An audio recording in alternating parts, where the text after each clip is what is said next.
acknowledged that many families would be inconvenienced. We sincerely want to apologise to parents, both for the disruption to their children's education and for the disruption of parents' working lives. But we believe that the issues facing teachers are so serious, so damaging to teacher morale, so damaging to the prospect of teacher recruitment, that they are going to lead to a huge teacher shortage, which will be much more damaging for education in the long run. 2 men have been jailed for robbing a house in Milton Keynes. They threatened the 2 people who lived there with knives and a handgun. Lee Agnew has the details. Paul Camarty from Bletchley and Daniel Smith from Grange Farm were among a group of men who carried out the break-in. Once inside the house on North 9th Street, they threatened the 2 men who lived there and left with a number of electrical items, including mobile phones and games consoles. After being found guilty of aggravated burglary, 22-year-old Camarty was sentenced to 9 years in prison, while 21-year-old Smith was jailed for 8 years and 6 months. Hertfordshire Police have been given new powers to tackle antisocial behaviour in Stevenage. From today, groups of people loitering in the Bedwell area can be moved on. It follows complaints of residents being verbally abused, shopkeepers being intimidated and lots of noise late at night. Prince William will conduct his first investiture ceremony this morning at Buckingham Palace. He will present several awards, including an OBE, to the Wimbledon champion Andy Murray. Our royal correspondent Peter Hunt reports. For Prince William, this will be yet another taste of what lies ahead for a future king. Having left the RAF, he's looking for another full-time role while continuing to undertake some royal duties. Conducting a few investiture ceremonies, which require the royal host to stand for an hour at a time, will help his 87-year-old grandmother. This morning, William will wield his ceremonial sword gently in the presence of 2 fresh knights and pin awards on a wide range of recipients, including the Wimbledon champion Andy Murray and Helen Butler. And the weather for beds, hearts and bucks. Scattered showers throughout the morning. It'll then be largely dry and bright for most. It'll be windy, but the winds will ease later in the day. Maximum temperatures of 16 degrees Celsius. Get the latest news and sport online at bbc.co.uk/3 counties.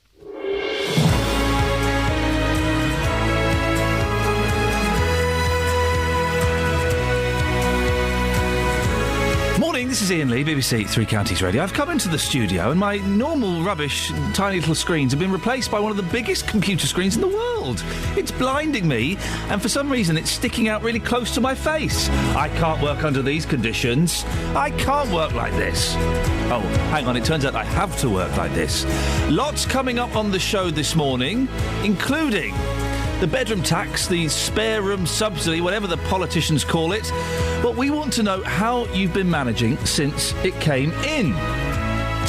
Police have been given the power to stop kids hanging around shops in Stevenage before they've actually done anything.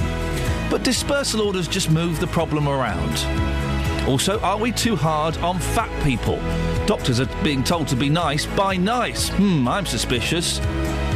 And dolphins. Why don't we just shove a cork in their blowholes and see how they get on with that? Huh? Facebook.com/BBC3CR. You can send me a text, 81333. Start your text 3CR. Or, lots of phone calls yesterday, I enjoyed that. 08459 455 555. Across beds, hearts and bucks. This is BBC Three Counties Radio. Now, a Buckinghamshire Housing Association is being accused of concealing the true cost of the so-called bedroom tax. The leader of Wickham District Council's Labour group says Red Kite Community Housing is refusing to reveal how many of its tenants have fallen behind with their rent since the spare room subsidy came in. Well, Councillor Iain Bates joins you on the line now. Good morning, Iain. Good morning, Iain. Red Kite wouldn't join us this morning, but they sent us a statement saying they declined your request to avoid the information being used to make political points. Is that really what's going on here? Well, it's difficult to know what they think, really. Local housing association Aragon Housing, which is in Bedfordshire, tells us that since April their rent arrears are going up by 9%. I was concerned that perhaps a similar thing was happening with Red Kite, and tried to find out, but they don't seem to want to tell me, or anyone else. Why do you suspect they don't want to tell you? It's difficult to know. All they'll tell me is they're working hard with their tenants to ensure the impact of the bedroom tax has as easy as possible. But we're concerned that the number of people falling into arrears is increasing, and ultimately, if they become homeless as a result of this, then the Wickham District Council is going to be responsible for finding them somewhere to live. It's a little bit of extrapolation, Ian. If you don't know the figures, to then start talking about them becoming homeless and it being a problem, you just don't know what the situation is, do you? Well, exactly. We don't know. I mean, it could be that there aren't any people falling into arrears, and in fact, the situation is not as bad as we might think. But we just like to know, so we can be certain that we are prepared to do anything if we need to. Labour has taken a position against the subsidy, as we know. Are Red Kite right that they're worried you might make political points out of this? Well, our concern is just for those people who may become homeless. Maybe they won't. But ultimately, we all have to pick up the bill for this, and it's as well to be prepared. Well, the fact that you're already talking about people becoming homeless and having to pick up the bill would imply that you are making political points about this, wouldn't it? Well, our concern is that if people become get into difficulties, that we are there to help them. We have, the council has a statutory duty to help them, and it's as well to be prepared. If indeed there isn't a problem coming, then we can relax a bit and perhaps sort of divert our energies into other things. We just need to know. It's a question we don't know, and therefore we are concerned. Is there any way you can force them to tell you? What's your next step? Well, unfortunately, I mean, if it was any other public body, we might resort to a freedom of information request to sort of compel them to give us information. Unfortunately, they lie outside that legislation, so we can't use those means. So the only point that they would be compelled to tell you, or you would find out, is if things did start to go wrong. Well, we'd significantly find out from other means, presumably. Well, I mean, the council would find out through the number of people turning up at its reception desk being homeless, if it comes to that. I don't want to scaremonger, but that's the ultimate possibility. How many people have turned up at the help desk, because they're becoming homeless?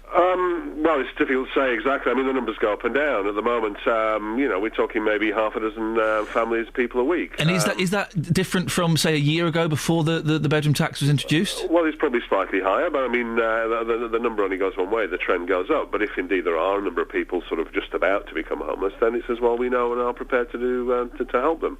Have any of the residents got in touch with you saying, look, I think we're about to be in trouble? Well, there are a number of them who come to me. My constituents come to me, for help, asking for my advice from time to time. Regarding the bedroom tax? Particularly, yes. How many? Well, it's difficult to say. I mean, for me personally, maybe half a dozen in the last couple of months. So not many then? Well, more than before, but not a significant number. But I'm only one councillor across Wickham, and obviously there are hundreds of thousands of people in the Wickham district area who potentially, well, they're not all social housing tenants. It's difficult to know. It's just, the worry is we don't know, and we'd like the information to either put our mind at rest. We'd love to find out that people aren't in difficulty. We just don't know. Red Kite Community Housing say they've been supporting tenants with a house swap event that I think took place yesterday. Yep. And help applying for discretionary payments. What more could they do, do you think, Ian? Well, I mean, they are doing as much as they can, I'm sure. I don't doubt their good intentions, and, they're helping people by holding these events. I mean, the fact is that people who are in need of sort of to trade down, to move down to smaller properties to avoid, or, so they don't fall foul of this new law, the number of them exceeds the number of smaller properties available. In fact, we're talking about, I think, in the Wickham area, about 400 people, 400 tenants of Red Kite who are potentially caught by this new legislation, and the number of available two-bed properties is sort of fewer than 100, really. So the demand exceeds the supply. Even if everybody who's caught by this wanted, well, they all do want to trade down. Quite a lot of them. I mean, not all of them are prepared to stand the loss, but there just aren't the properties for them to move to. So we're in a very difficult position. Ian, I appreciate you joining me at this ridiculous time of the morning. Thank you very much. Okay, then, Ian, thank you. Thank you. That's Councillor Ian Bates from Wickham District Council. Well, we can spread this out a little bit, I think. How has the bedroom tax, the subsidy, the housing subsidy, how has that affected you? Has it made your life a bit more difficult? A bit tougher? Have you had to downsize? Are you trying to downsize but you've not been able to? Give me a call, 08459 455 555.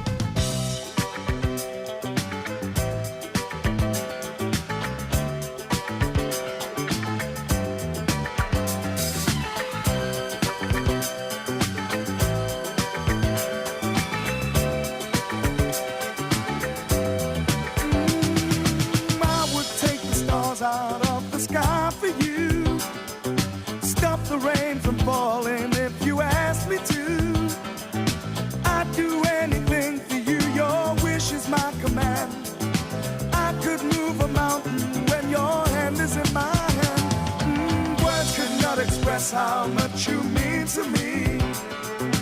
There must be some other way to make you see. If it takes my heart and soul, you know I'd pay the price. Everything that I possess, I'd gladly sacrifice. Oh, you to me are everything, the sweetest song that I could sing. Oh, baby. Oh, baby. To you, I guess I'm just a clown who picks you up each time you're down. Oh, baby. Oh, baby. You give me just a taste of love to build my hopes upon. You know you got the power, girl, to keep me holding on. So now you got the best of me. Come on and take the rest of me. Oh, baby.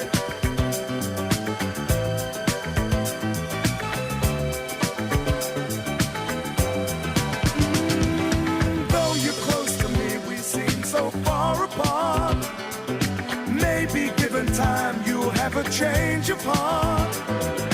If it takes forever, girl, then I'm prepared to wait. The day you give your love to me won't be a day too late. Oh, you to me are everything, the sweetest song that I can sing. Oh, baby. Oh, baby. To you, I guess I'm just a clown who picks you up each time you're down. Oh, baby. Oh, baby. You give me just a taste of love to build my hopes upon. You know you got the power, girl, to keep me holding on. So now you got the best of me. Come on and take the rest of me. Oh, baby.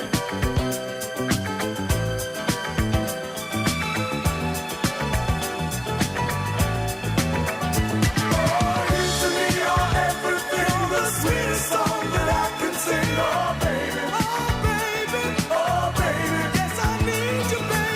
You to me are everything, the sweetest song that I can sing. Oh, baby. You are everything to me. Baby. Can't you see? You to me are everything, the sweetest song that I can sing. Oh, baby. Oh, baby. You're everything. You to me are. So, how is the bedroom tax affecting you? The spare room subsidy. Lots of people get offended if we call it the bedroom tax, particularly because we are the BBC.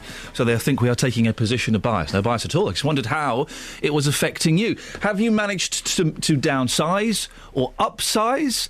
Is it costing you more money? Are you in serious debt? I remember once we had a woman on here who was worried about how she was going to pay the extra bedroom tax. And it turned out she had Sky and she smoked cigarettes. I said, right, well, that's how you're going to pay it. That's how. Oh no, I'm not going to get rid of my Sky and my cigarettes. Well, you know, Sky is minimum £21 a month. That's a luxury. It's not an obligation. It's a luxury. And cigarettes, you stop smoking. You know, but cigarettes are like £7, £8 a packet now. That's bonkers, isn't it?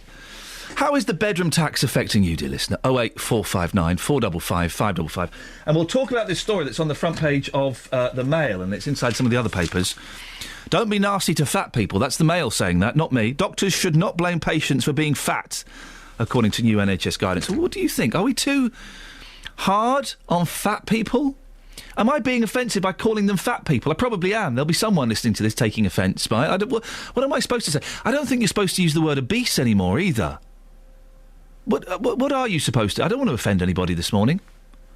So what are you supposed to say? 08459 455 555. 6:15, BBC Three Counties Radio. Here's the travel. It's Adam Glynn. Travel news for beds, cards and bugs. BBC Three Counties Radio. Cheers, Ian. Good morning. Problems on the M25 anti-clockwise. 2 lanes have been closed. This is a broken down vehicle and it's between junction 25 at Enfield and 24 at Potters Bar. So lanes 1 and 2 have been closed as traffic goes into the roadworks area there, and it is already looking quite slow. The West Wickham Road through High Wycombe, part of the A40. Temporary traffic lights are up at the minute for roadworks near Mill End Road. And through Luton on the A505, there are roadworks at Mount Grace Road for the next day or so. They're hoping to have them finish off later today, and all should be clear by tomorrow. If you're going to be driving through Chalfont St Peter on Gravel Hill, there are roadworks around the Grassingham Road junction, and they're going to be there until next week. Adam Glynn, BBC Three Counties Radio. Thank you, Adam. Morning, 6:16. It's Thursday, the 17th of October. I'm Iain Lee. These are your headlines on BBC Three Counties Radio. A housing association in Buckinghamshire is being criticised for not saying how tenants have been affected by the so-called bedroom tax. Teachers across Bucks and Milton Keynes are going on strike today in a dispute about pay, pensions and working conditions. And Prince William will conduct his first investiture ceremony this morning at Buckingham Palace, presenting several awards, including an OBE to Andy Murray. The weather will be windy with scattered showers. Highest temperature is 16 degrees. Coming up, the police in Stevenage plan to stop young people hanging around shops, regardless of whether they've actually done anything. What do you think? Is that a good idea? Or is it a little bit unfair? 08459 455 555. BBC Three Counties Radio.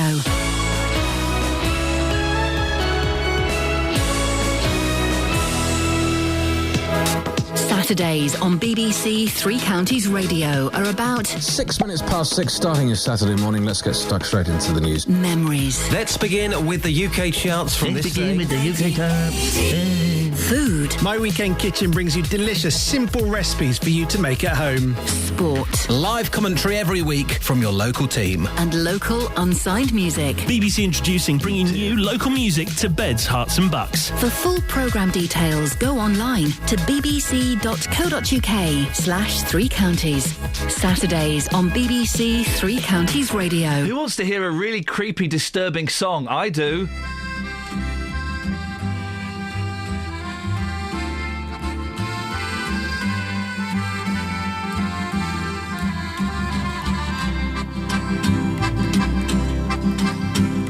You talk like Marlene Dietrich, and you dance like Zizi Jeanmaire. Your clothes are all made by Balmain, and there's diamonds and pearls in your hair. Yes, there are. You live in a fancy apartment off the Boulevard Saint-Michel, where you keep your Rolling Stones records and a friend of Sacha Distel. Yes, you do. But where do you go to, my lovely, when you're alone in your bed? Tell me the thoughts that surround you. I want to look inside your head. Yes, I do. I've seen all your qualifications you got from the Sorbonne, and the painting you stole from Picasso. Your loveliness goes on and on, yes it does. When you go on your summer vacation, you go to Juan-le-Pin with your carefully designed topless swimsuit. You get an even suntan on your back and on your legs. And when the snow falls, you're found in Samoritz with the others of the jet set, and you sip your Napoleon brandy, but you never get your lips wet. No, you don't. But where do you go to, my lovely, when you're alone in your bed? Won't you tell me the thoughts that surround you? I want to look inside your head, yes I do. Your name, it is heard in high places. You know the Aga Khan. He sent you a racehorse for Christmas, and you keep it just for fun, for a laugh. They say that when you get married, it'll be to a millionaire, but they don't realize where you came from. And I wonder if they really care or give a damn. Where do you go to, my lovely, when you're alone in your bed? Tell me the thoughts that surround you. I want to look inside your head, yes I do. I remember the back streets of Naples, two children begging in the rags, both touched with a burning ambition to shake off their lowly born takes. They try.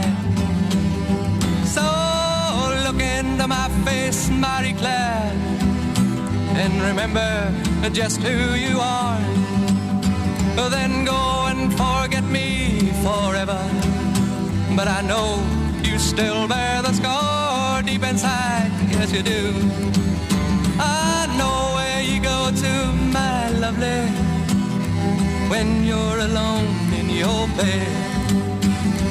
I know the thoughts that surround you, 'cause I can look inside your head.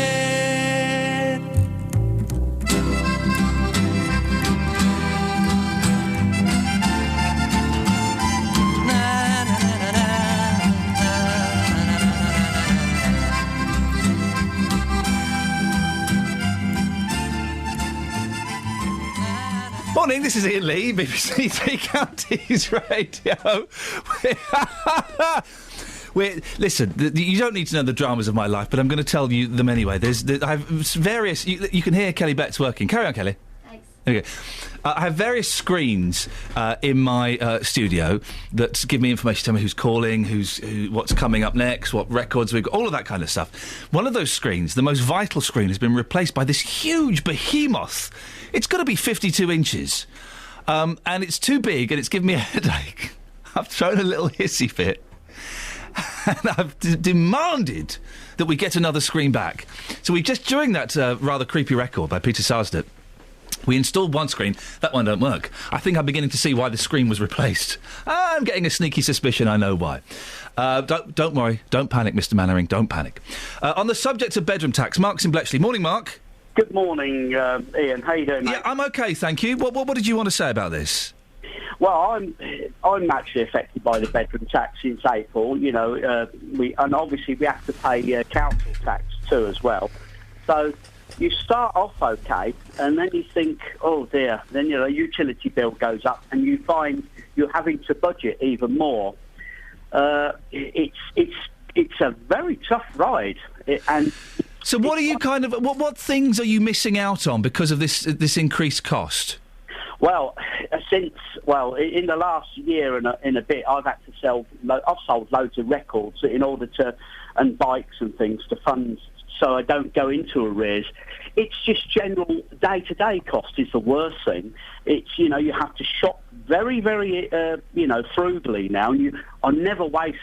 By the way, I don't drink and I don't smoke, Iain, so that saves me. It's almost as if those people that are being affected by the benefit reduction, that we're in a queue going over a cliff.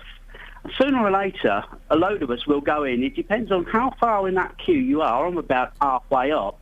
But it's horrible because I'm sort of pretty good at budgeting and stuff like that. I can actually see the point of where you may go over that cliff unless things change for us, sort of thing. But I don't know what you meant by the other person couldn't, the council or the organisation couldn't tell you how many people in arrears. I can't work that one out at all, Iain. That seemed very strange, Mark. It did seem very odd, and we're kind of looking into that. Mark, thank you very much indeed. We're looking for your stories this morning of how the bedroom tax has affected you. Now, the police have been given the power to stop young people hanging around shops in the Bedwell area of Stevenage, regardless of whether they've actually done anything. Well, they're calling it a dispersal order. Effectively, it's a curfew for kids who are being accused of antisocial behaviour, criminal damage and generally intimidating everyone else. Well, our reporter Justin Dealey has been to the area to find out more. Morning, Justin. Justin, what have locals had to say about the behaviour of youths in Bedwell? Well, it's not great. I've been speaking to people at the shops in Bedwell Crescent, and here's what they had to say. It's a bad area at night. There's fights all the time. It's just bad. Someone got stabbed in the hand in a fight over there. They all carry around knives. A lot. Would not come up here at all. And I won't allow my wife to come up here either. It's really got that bad? Yes. And I'm glad the police, should have the rights to move these youngsters on. I mean, I work 2 evenings in the week and I have to walk home, and you do feel intimidated or not safe, and I haven't had anything indirectly done to me, but I've seen things go on, and that could easily be me or my young siblings, you know. So what have you seen? I've seen fighting. There was an incident at the shops, you know, where an old lady got pushed out the way, and just gangs. And you actually saw that, did you? Yeah, and drug dealing, lots of incidents. So this lady, this older lady, was walking to the shops, and the youths came up to her. She'd got her fish and chips. She'd just got her fish and chips, and there was an incident that had gone on at the shops, and they were just running riot, jumping over the cars, everything. It was just mayhem. It was like a scene out of a film. I think it can be quite terrifying, probably for older people as well. With coming up here, there are groups of kids hanging around, just causing a disturbance in general, to be honest. And what's the worst that you've seen? Stabbings, just general, even throwing things about and just fighting up here and stuff like that, to be honest. It can be horrible. Wow. I would suggest that stabbings is worse than throwing things about, but thoroughly unpleasant behaviour. Horrible. Traders, what have traders said about this? Because I would imagine they'd be pleased with this dispersal order. I mean, effectively, you're just kind of moving the problem elsewhere, aren't you? But this is a Section 30 order, giving powers to police officers, allowing them to disperse groups of 2 or more persons that are causing or are likely to cause harassment, alarm or distress to members of the public. So, sorry, the group, 2 or more people? 2 or more. OK, so they can move them on. They can move them on. They can also search them. Traders in Bedwell Crescent, they certainly have welcomed this move. Here's what they've had to say. Yeah, I'm glad that they're happening. We were getting large groups of kids around, and just their presence was putting people off coming up here. So you were losing money? Yeah, I was losing trade because people didn't want to walk through them. When people drive into a car park, they don't want to walk through a crowd of kids. You know, even if they're not actually causing any problems, it is the actual presence of them that does put people off. And how long have these problems been going on for here? Best part of a couple of months, I should think, they've been going on. We should have had the dispersal order over a month ago, I think. Thing is, though, where can you move them on to? Because, essentially, people are telling me there's nowhere for the kids to go around here.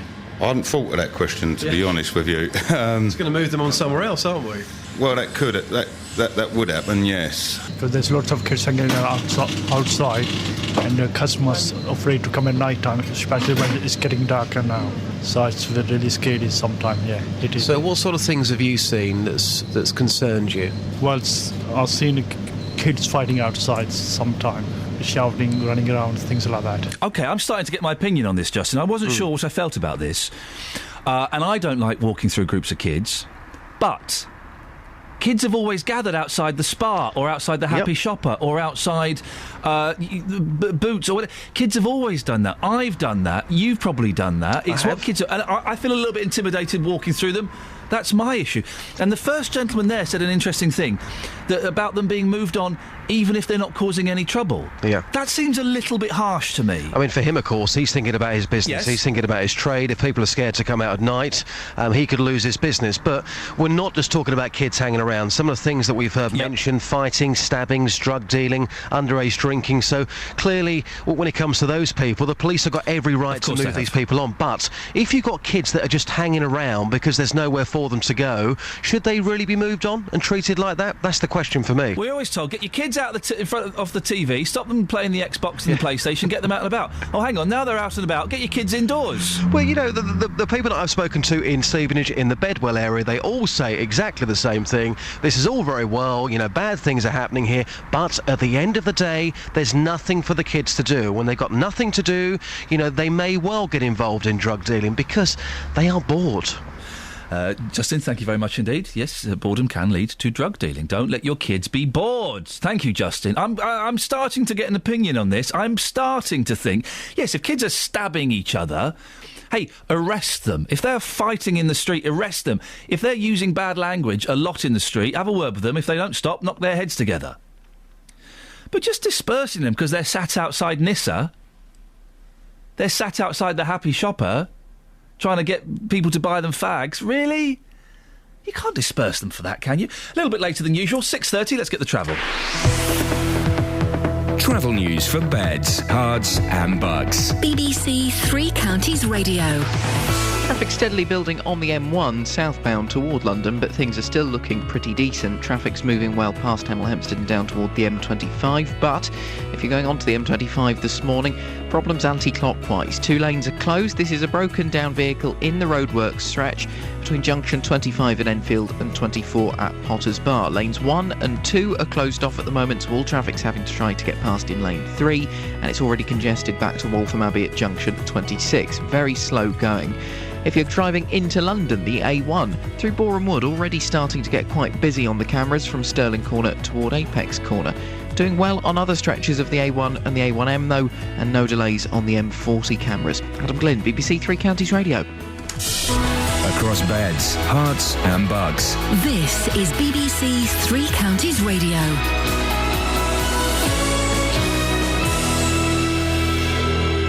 It's 6:30, I'm Barry Caffrey. The headlines: a housing association in Buckinghamshire is being criticised for not saying how tenants have been affected by the so-called bedroom tax. Red Kite Community Housing took over 6,500 properties from Wickham District Council at the end of 2011. Leader of Labour Group at the council, Iain Bates, says it's irresponsible not to tell them how many people are in rent arrears. Teachers across Buckinghamshire and Milton Keynes are going on strike today in a dispute over pay, pensions and working conditions. The action is being taken by members of 2 unions, the NUT and the NASUWT. Hertfordshire Police have been given new powers to tackle antisocial behaviour in Stevenage. From today, groups of people loitering in the Bedwell area can be moved on. And the weather for beds, hearts and bucks: scattered showers throughout the morning. It'll then be largely dry and bright. For most it'll be windy, but the winds will ease later in the day. Maximum temperatures of 16 degrees Celsius, that's 61 degrees Fahrenheit. Three Counties Sports. BBC Three Counties Radio. Harry Redknapp says he understands why he missed out on the England manager's job to Roy Hodgson. Redknapp has been critical of the way the FA appointed a successor to Fabio Capello last year, a job he was widely tipped to get. But speaking to the BBC, the current QPR manager says Hodgson was the right man for the role. Looking at it, he was probably better equipped and better qualified, maybe at international level, than what I was. I wouldn't dispute that. He's a very well-qualified guy. I haven't got a problem with Roy. I'm delighted, I'm delighted he's doing well, and, no one's disputing the choice of Roy as manager. I really am not. England are set to host Germany in a friendly at Wembley next month as part of their preparations for the 2014 World Cup. The Football Association expects Roy Hodgson's team to face the 3-time World Cup winners on the 19th of November. England will also play a non-European nation, thought to be either Argentina or Australia, earlier in the same month. In cricket, England's women have beaten New Zealand by 5 wickets with 5 balls to spare in their opening match of the T20 Tri-Series event in Barbados. Tammy Beaumont was named player of the match for her 29 from 23 balls as England chased down a target of 110. It felt great to get out there and put in a good performance to get the team over the line. We were under pressure when we went in a little bit. We'd won a ball, so it was nice to get out there and see us over the line. Captain Charlotte Edwards started in as well and built a strong start for the team, but you played a vital role in coming in mid-innings to see the team over the line. Yeah, something Charlotte's done really well over the years. She's not one of the best batters in the world for nothing. She really did get us off to a good start, and I could just come in and express myself with her at the other end. BBC Three Counties News and Sport. I'm back with more at 7. Call 08459 455 555. BBC Three Counties Radio. You right, Kath? Yeah, I'm fine. Is this a game you play? I don't understand what's going on. I can't see through your frown. First you're up, then you're down. You're keeping me from someone I want to know, but I need you tonight. Need you tonight. Yes, I need you tonight. Need you tonight. And I'll show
Jolly song.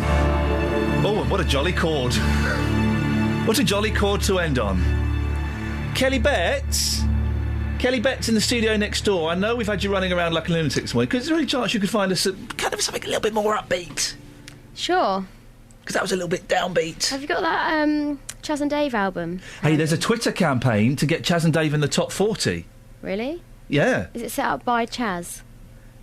Or Dave, yeah, probably. Catherine Boyle's in the studio. Hello. Hello, Rat fans. Well, let's have a quick look at the paper, shall we? What have you got? A number of things. Don't be nasty to fat people, screams the Daily Mail. Yes. It says doctors should not blame patients for being fat, according to new NHS guidance from the appropriately named NICE. It says, we had someone from NICE on once, and I asked them, did you come up with the word NICE and then work backwards, or was it just a happy coincidence?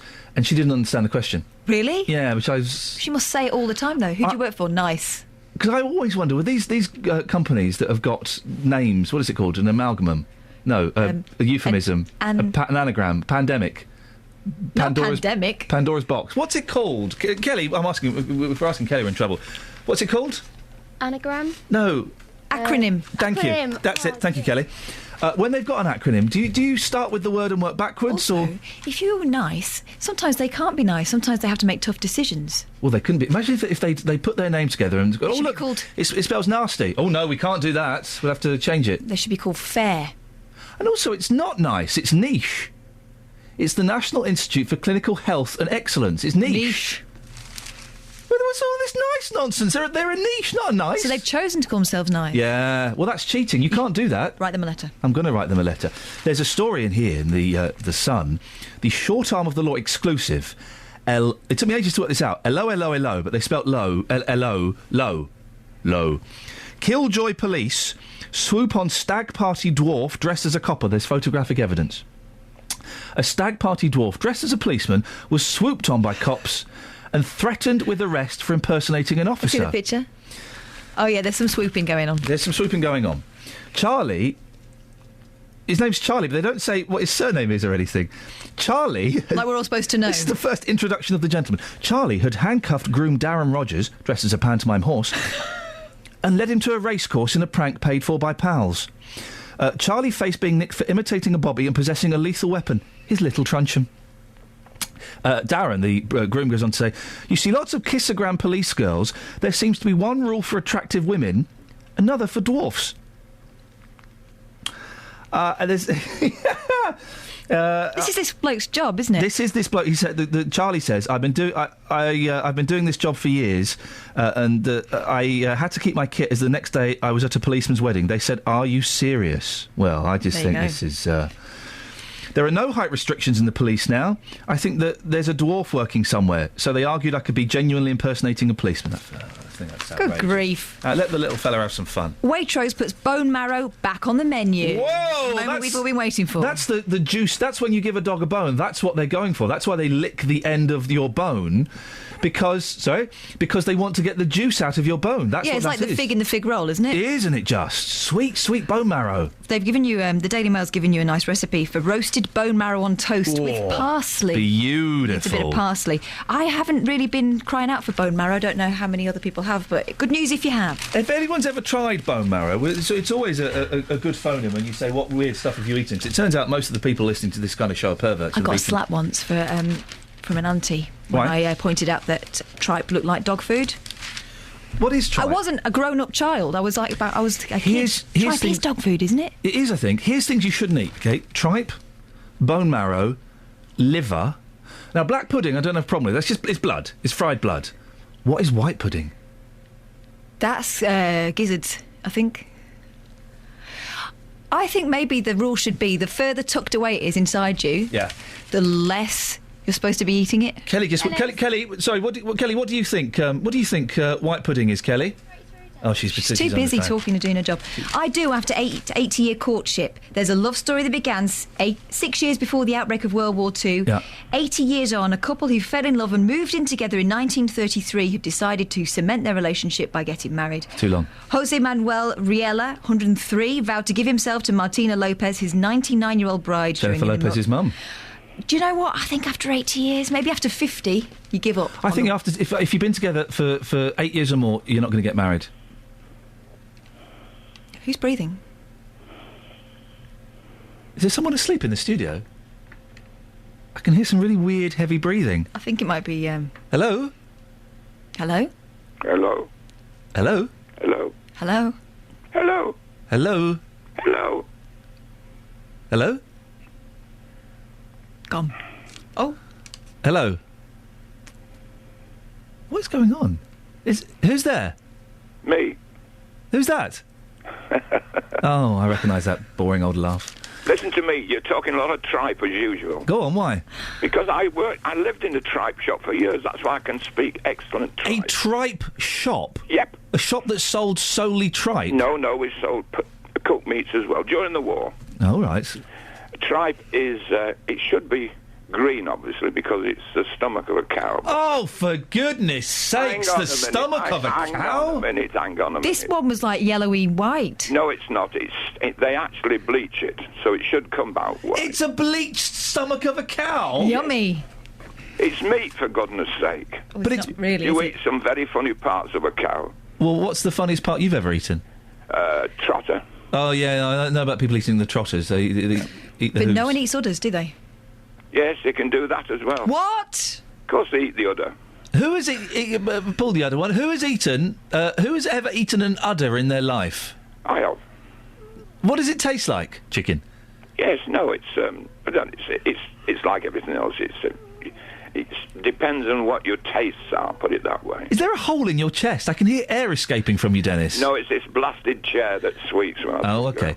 So you've eaten udder. Yeah. You've eaten tripe. Would you eat bone marrow on toast? Yes. You disgust me. Well, I'm sorry, but that's a matter of taste, isn't it? Slam the phone down. No, I wouldn't do it. Well, I'm going to slam the phone down on you then. Thank you very much. Travel news for beds, cards and bugs. BBC Three Counties Radio. On the Barford bypass, the A421 at Roxton, we've got a partial blockage, a broken down vehicle on the Black Cat roundabout. That's going to cause some disruption for the A421 and for the A1, of course, there. So do approach with care as you come down toward the Black Cat this morning. The A1, other than that, is actually running pretty well toward London. No delays yet on the A1M on the speed sensors. Going into London, though, you're going to find it a little slow going through Boreham Wood from Stirling Corner toward Apex Corner. The M1 is moving well on the cameras. No delays yet through Luton. Harpenden a little slow on the A1081 though.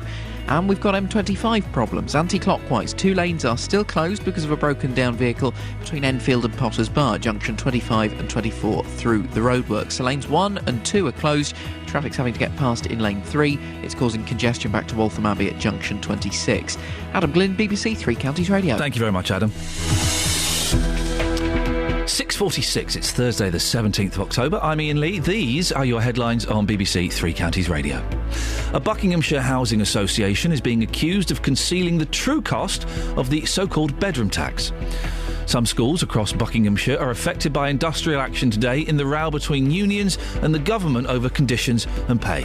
Coming up, vests. Before that, Elizabeth with the weather. Beds, Herts and Bucks weather. BBC Three Counties Radio. Good morning. Thank you, Ian. Well, we might just catch one or two showers around this morning. Good. Sorry, I've got a cough sweet in my mouth. How rude! Taking it out. How No. That you can't... No, Elizabeth. I can't get through the forecast unless I... On all those other horrible little local radio stations. You eat your cough sweets, you chew your chewing gum, you read your magazines and watch, Jeremy Kyle. But when you come to BBC Three Counties, Elizabeth, no cough sweets allowed. I'm gonna struggle. I'm expecting the best from you. You're a professional.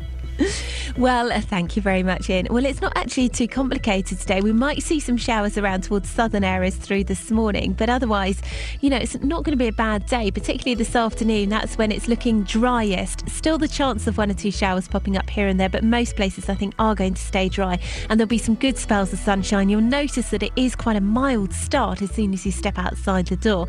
We're kicking off between sort of 11 and 12 or 13 degrees actually at the moment, and those temperatures will rise quite steadily to around 17 or 18 degrees by the time we get to the afternoon. That's 64 in Fahrenheit, so it is going to feel mild today. Just take your brolly in case you do catch one of those showers. Overnight tonight it will stay dry, clear skies, light winds. It's all the perfect recipe at this time of year for some really quite dense fog patches into tomorrow morning, so something to watch out for this time tomorrow, and then eventually possibly some outbreaks of rain into tomorrow afternoon. Until then, most places staying dry. That's the forecast. Put that cough sweet in your mouth, give yourself a pat on the back. You did wonderfully, Elizabeth. Thank you so much. Thank you. See you later. Bye-bye. Roberto Perrone on BBC Three Counties Radio. If you're at home, sit back, because this is going to be very, very interesting. You've got the selfie, the legsy, the bumsy. You're going to start that trend. Roberto Perrone. We seem to be heading headlong into war again. We're very keen to stop this from happening. We don't know where this might lead. The lie that took us into the Iraq War could become a shocking truth in this one. Roberto Perrone. Weekdays from 3 on BBC Three Counties Radio. Who wants some upbeat, tight harmonies from a brother and sister pop duo from the 70s? Dum, dum. Do you know which one this is yet, Catherine? You worked it out? Oh. Yeah? I know it. I'm not asking you. Hang on. It's not Jambalaya Crawfish Pie. No, it's not that rubbish. You're always in my heart from early in the morning till it's dark. I gotta see your sweet, sweet smile every day. She's got it. When I wake up in the morning and I see you there, I always whisper a little prayer. I gotta see your sweet, sweet smile every day. I gotta know that you love me and that you want me and that you'll always be there. I gotta know that you care, and I gotta be your arms around and that you need me and you'll always be there. I gotta know that you care. If my time's bringing me down, you're the only one that I want around. I gotta see your sweet, sweet smile every day. And if I'm all strung out, you're the only one who can straighten me out. I gotta see your sweet, sweet smile every day.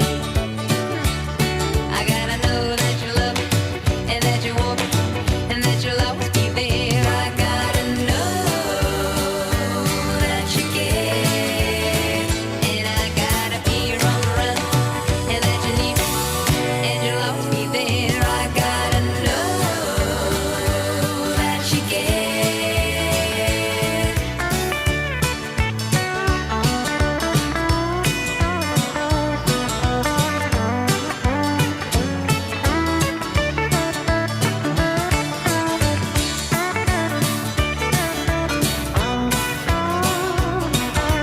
We've got a great text in about Dennis from Dunstable. A great text. I'll read that in a second. I gotta know that you love me and that you want me and that you'll always be there. I gotta know that you care, and I gotta be your arms around and that you need me and you'll always be there. I gotta know that you care. You're always in my heart from early in the morning till it's dark. I gotta see your sweet, sweet smile every day.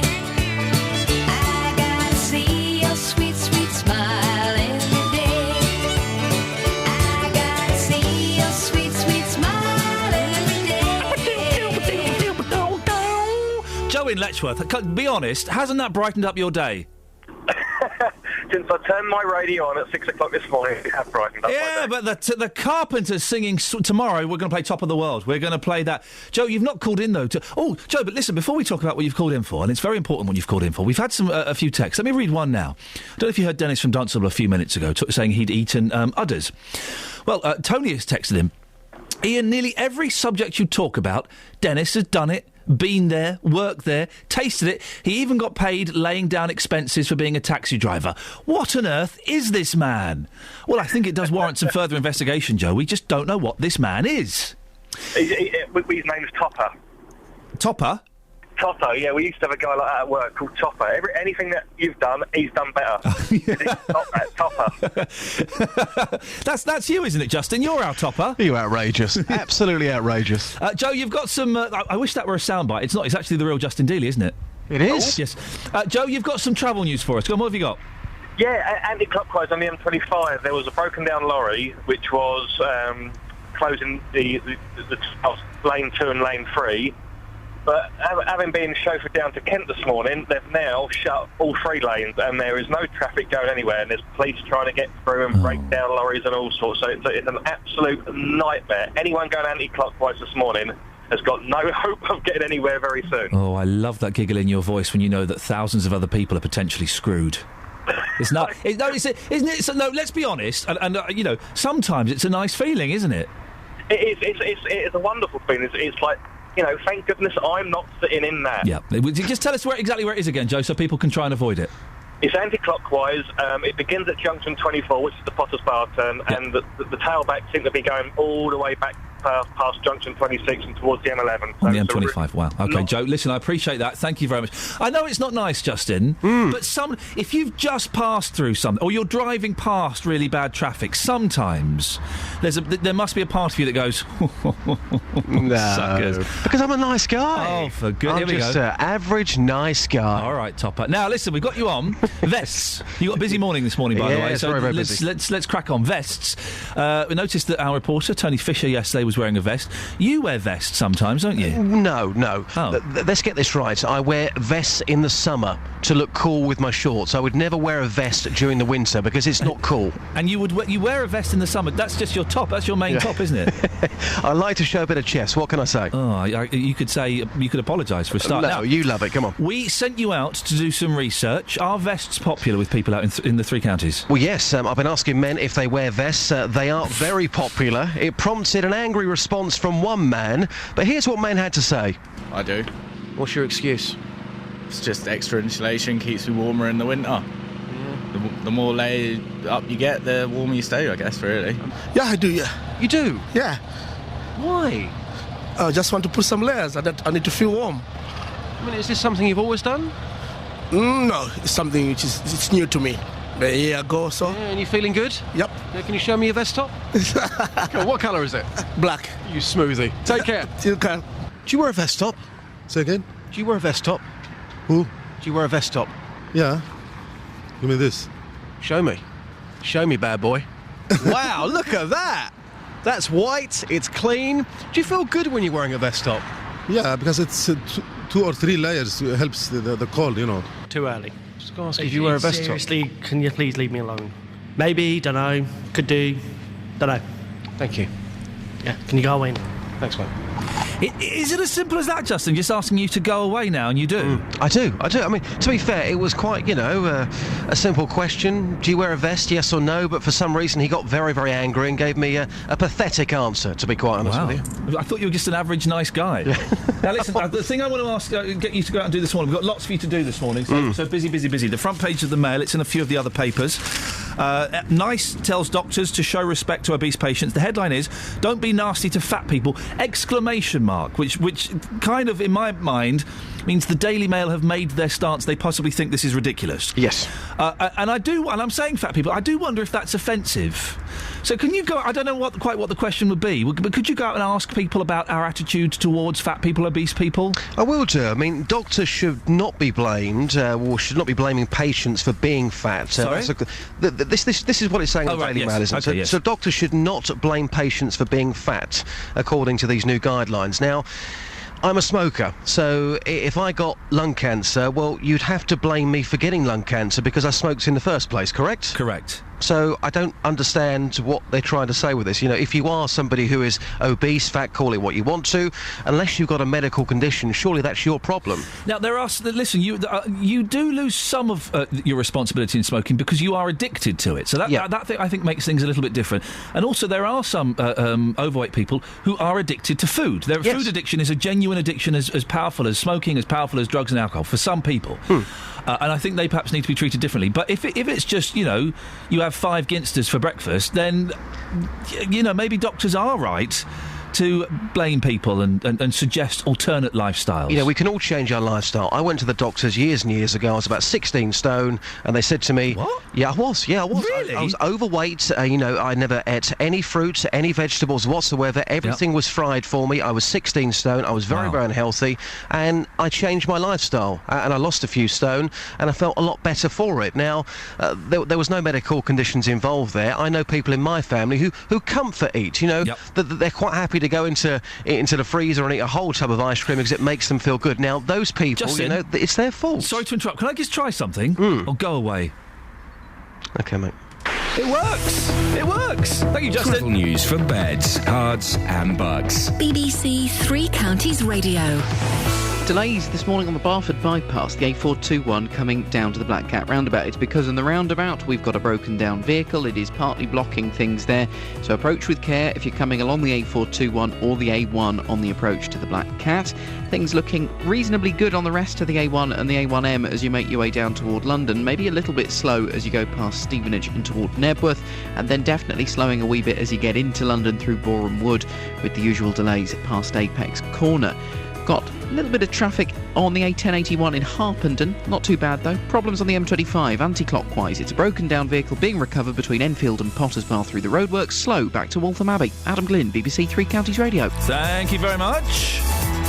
08459 455 555. How is the bedroom tax affecting you? And is the word fat offensive? Local and vocal across beds, hearts and bucks. This is BBC Three Counties Radio.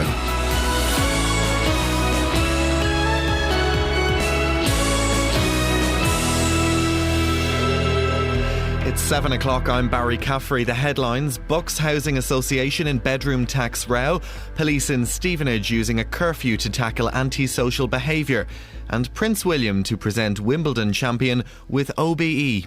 BBC Three Counties Radio. A housing association in Buckinghamshire is being criticised for not saying how tenants have been affected by the so-called bedroom tax. Red Kite Community Housing took over 6,500 properties from the council at the end of 2011. Councillor Iain Bates is from Wickham District Council. He says it's irresponsible not to say how many people are in rent arrears. The local housing association Aragon Housing, which is in Bedfordshire, tells us that since April their rent arrears are going up by 9%. I mean, I was concerned that perhaps a similar thing was happening with Red Kite and tried to find out, but they don't seem to want to tell me. Well, in a statement, Red Kite Community Housing said they declined the request to avoid the information being used to make political points. 47 schools across Buckinghamshire and Milton Keynes are completely closed today because of strike action. The action's being taken by members of two unions, the NUT and the NASUWT. 46 schools in Bucks and 18 in Milton Keynes are partially closed. The Deputy General Secretary of the National Union of Teachers, Kevin Courtney, acknowledged that many families would be inconvenienced. We sincerely want to apologise to parents, both for the disruption to their children's education and for the disruption of parents' working lives. But we believe that the issues facing teachers are so serious, so damaging to teacher morale, so damaging to the prospect of teacher recruitment, that they are going to lead to a huge teacher shortage, which will be much more damaging for education in the long run. Figures from the NSPCC suggest that more than half of teenagers up to the age of 18 have been asked for sexual images or videos of themselves. Just under half of the 450 young people who took part in a Childline survey admitted having produced the explicit material. 15% of them had sent it to a total stranger. The government's facing calls to make it compulsory for schools to teach children about the dangers of so-called sexting. Traders have welcomed the move to bring in a curfew in the Bedwill area of Stevenage. Police have been given the power to stop young people from hanging around shops, regardless of whether they've done anything wrong. It's in an effort to tackle antisocial behaviour and crime. These residents say it's a great idea. Would not come up here at all. And I won't allow my wife to come up here either. And I'm glad the police, should have the rights to move these youngsters on. It's a bad area at night. There's fights all the time. It's just bad. There was someone got stabbed in the hand in a fight over there. Prince William will conduct his first investiture ceremony this morning at Buckingham Palace. He'll present several awards, including an MBE to the Radio 2 presenter Aled Jones and an OBE to the Wimbledon champion Andy Murray. The weather for Beds, Hearts and Bucks. Scattered showers throughout the morning. It'll then be largely dry and bright for most. It'll be windy, but the winds will ease later in the day. Maximum temperatures of 16 degrees Celsius, 61 degrees Fahrenheit. Get the latest news and sport online at bbc.co.uk/3 counties. If you'd won an OBE or an MBE or a knighthood or something, and you got it from Prince William and not the Queen, you'd be gutted, wouldn't you? That wouldn't count as a full one. You couldn't say you had a full OBE. Oh, what was it like meeting the Queen? Well, sorry, what was the Queen like? It's Prince William. Prince William. Oh, right, you're one of those. Lots coming up on the show this morning. The bedroom tax, spare room subsidy, whatever you want to call it. I want to know how you're managing since it came in. I remember before it came in and as it came in, we had lots of calls from panicked people, from worried people. Was that fear and concern well placed? Or actually, have you found out it's been all right? Cut down on a few things, cut down on your tabs, got rid of your Sky, not bought as many Xbox games, you've been able to pay it? Or have you even downgraded, downsized successfully? Good or bad stories, please, on the bedroom tax this morning. 08459 455 555. Police have been given the power to stop kids hanging around shops in Stevenage before they've even done anything. But do dispersal orders just move the problem around? And are we being unfair on young people? For generations, we've all stood outside Nissa and Happy Shopper and Spa, haven't we? Why are we picking on them now? And fat people. Are we too hard on fat people? Doctors are being told to be nice by niche. Nice, well, should be niche. If I had my way, it would be. But are we being too hard on them? And is the word fat offensive? Facebook.com/BBC3CR. Send me a text, 81333, start your text 3CR, or you can give me a call, 08459 455 555. Across Beds, Hearts and Bucks. This is BBC Three Counties Radio. Do you remember 10, 15 minutes ago, maybe you weren't listening, Joe from Letchworth phoned up to inform us about the travel problems on the M25, and we were both smugly going, isn't it nice sometimes when you've escaped traffic or you're driving past traffic the other way and you kind of think, I'm glad it's not me. Well, Joe's just texted him. Shouldn't have been so smug, Iain. I'm now stuck in a tailback on the M11. There you go. That's karma. That's literal karma. And no doubt as I drive home today, I shall be stuck in horrendous traffic. That's the way of the world. 08459 455 555 is the telephone number. A housing association in Wickham is being accused of hiding the true impact of the so-called bedroom tax on its tenants. The leader of the district council's Labour group says Red Kite won't tell him won't tell councillors how tenants have fallen behind with their rent since it came in. They say they don't want to get caught up in political point scoring. Well, it doesn't really help us understand what's actually going on, though, does it? Which is why we thought we'd catch up with some people that we spoke to before about the spare room subsidy when it was introduced. Here's Neil Johnson from Putney. Morning, Neil. Goodbye, Neil. So, give us your stories. He dropped off. I don't know what that was.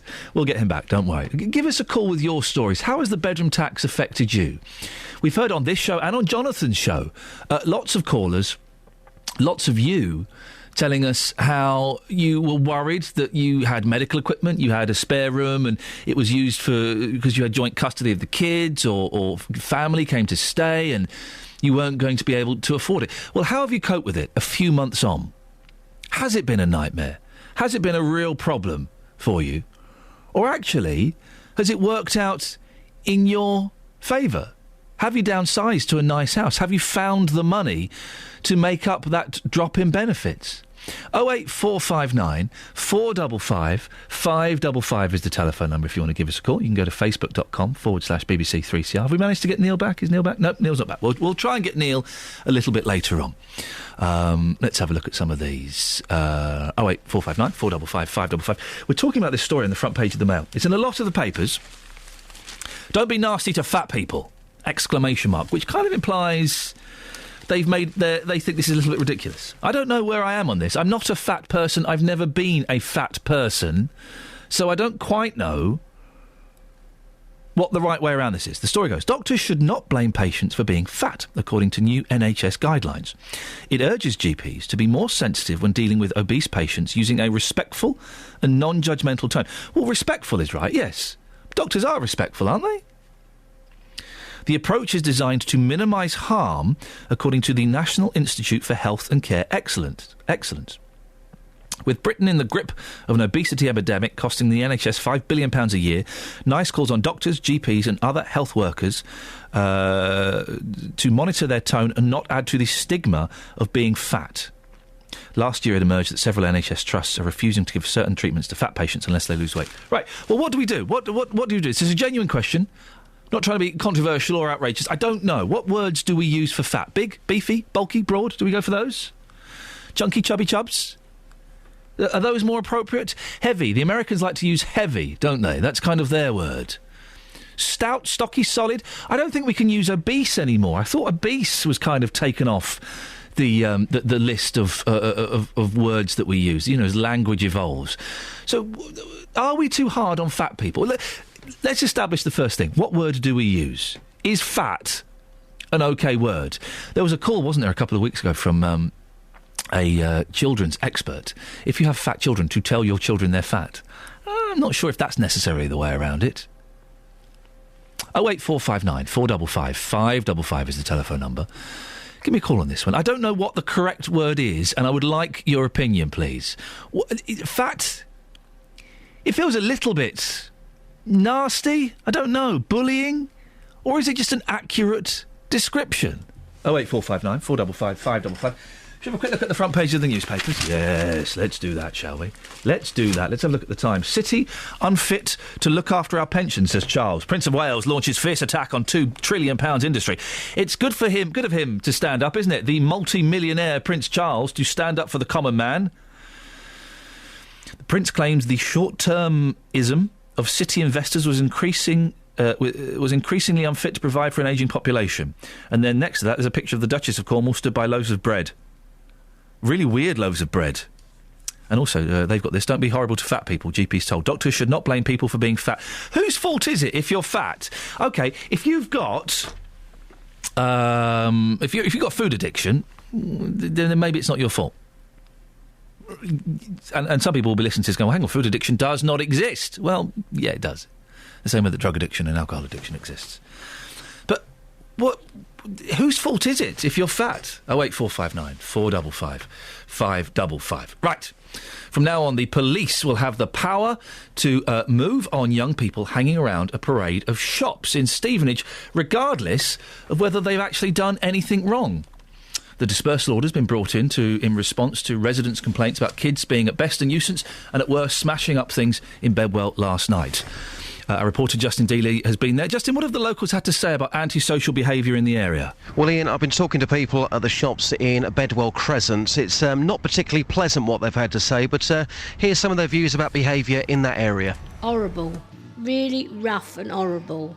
Load of youths running about and going in shops and knocking people out the way and everything, honestly. Have you given up going out at night now? Oh, I don't go out on my own no more. I wouldn't dare. Wouldn't go out on my own. It's too dangerous. How does that make you feel? You've done nothing wrong at all, No. but you can't go out at night where you live. I mean, I've lived here 30-odd years, but you can't go out no more. I used to go down the bingo. You daren't go down there. You daren't go anywhere because of all these jobbos hanging about. Now, from Thursday, the police have got special powers to try and move the kids on. You must be delighted about that. Yeah, ever so.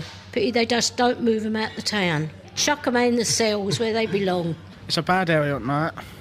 There's fights all the time. It's just bad. There was someone got stabbed in the hand in a fight over there. They all carry around knives. A lot. Now, Justin, I am worried by some of these people. I don't know what experiences that lady has had. And, of course, if young people are going around stabbing each other, having fights, being abusive, well, that's outrageous and they should be arrested, of course. But that gentleman there, we don't know they're all carrying around knives. No, we don't. We don't know that. We don't know that a lot of these are just bored 14, 15, 16-year-olds who are hanging around outside Spa. I used to do it. It's what people used to do. Exactly, because the kids have got nothing to do. They can't go to pubs. They don't want to necessarily hang out around their mate's house. So what do? They hang out in parks. They hang out around shops. You know, that man making the point there that they're all carrying knives. Yes, we know there have been stabbings in that area. That doesn't mean that every 14-year-old child is carrying a knife with him, but it goes back to boredom. You know, in that particular area, everyone I spoke to said, yes, we've got major problems here, but there's nothing for the kids to do. The police from today, they can move them on. If there's a group of 2 or more and they think they could be causing harm or distress, they can move them on. That's fantastic, Ian. But they're going to move them on to where? All you're going to do is move these problems elsewhere. You've got to give the kids something to do. You've got to give them a focus. And also, if you 2 or more kids just hanging around, police come along, all right, go on, move on. Well, you're right, they're either going to move somewhere else or what? They're going to go home. We're being told we need to get our young people out of their houses, off their backsides and out doing things. I mean, what you could do with this, you could actually inflame the situation, because if you have got a group of, 10 kids, they're hanging around a shop and they're just talking to each other, and, let's give them the benefit of the doubt here just for a second. They are just talking, there's nothing to do. Suddenly the police turn up and they're saying, right, move on. Well, I've done nothing wrong. Nope, you're going to move on because we think you might do something. Now, that could inflame the situation and we could see even more problems in Bedwell. Justin, thank you very much. Am I a minority here who thinks that the majority of young people are actually all right? They're all right. Some of them are complete... I nearly swore then. Some of them are complete idiots and do go around stabbing each other. Some of them are a bit gobby. Quite a few of them are a bit gobby. It's not illegal to be gobby, though, is it? Really? Most of the young people are all right, aren't they? I think... Yeah, I get a little bit intimidated walking through gangs of young people. Of course I do. I think some people do, but that's my problem. It's not their problem. They should be allowed to do that. 08459 455 555. After the news, we'll be speaking to Professor Adam Crawford, who has conducted a study into dispersal orders. What do you think? Would you like to see a dispersal order in your area? So young people, groups of 2 or more, could be moved on by the police. 08459 455 555. 7:15. Let's get the travel news now. Here's Adam. Travel news for beds, cards and bugs. BBC Three Counties Radio. The Barford bypass is still partly blocked. This is the A421 and it's at the Black Cat roundabout where we've got a broken down vehicle. It's starting to cause some delays, slow traffic along the A421 and on the A1 approaching the roundabout as well. Police are aware. Further down on the A1M, you've got slow traffic past Stevenage at junction 7 for the A602 and usual delays if you're using the A1 as your way into London this morning. It's busy through Borehamwood from Stirling Corner to Apex Corner. Long delays on the M25, anti-clockwise. 2 lanes are closed off because of a broken down vehicle. They're still recovering that between Enfield and Potters Bar through the roadworks section. It's causing congestion back at least as far as the M11 at junction 27. It's taking possibly as long as 2 hours to get through the queues. So that's lanes 1 and 2 shut, only lane 3 open. It was a lorry that had a blowout, which then ruptured one of its hydraulic lines, spilling fluid over the carriageway. So they have to clear that up as well as recovering the lorry. Further round anti-clockwise, also looking slow from Maple Cross to the M40. If you can update us, 08459 455 555. Adam Glynn, BBC Three Counties Radio. Thank you very much. 7:16. It's Thursday, the 17th of October. I'm Iain Lee. These are your headlines on BBC Three Counties Radio. A housing association in Wickham is being accused of hiding the true impact of the so-called bedroom tax on its tenants. 47 schools across Buckinghamshire are completely closed today because of strike action by two unions in a row over pay and conditions. In sport, England's women cricketers have won their opening match of the T20 Tri-Series event in Barbados by beating New Zealand by 5 wickets. The weather for Beds, Herts and Bucks, scattered showers throughout the morning, will then be largely dry and bright for most. Coming up, I'll be speaking to Professor Adam Crawford from the Centre for Criminal Justice Studies. He helped conduct a study into dispersal orders. And what do you think? Would you like a dispersal order in your area? Groups of young people, 2 or more, to be told by the police, go on, move on. 08459 455 555. BBC Three Counties Radio.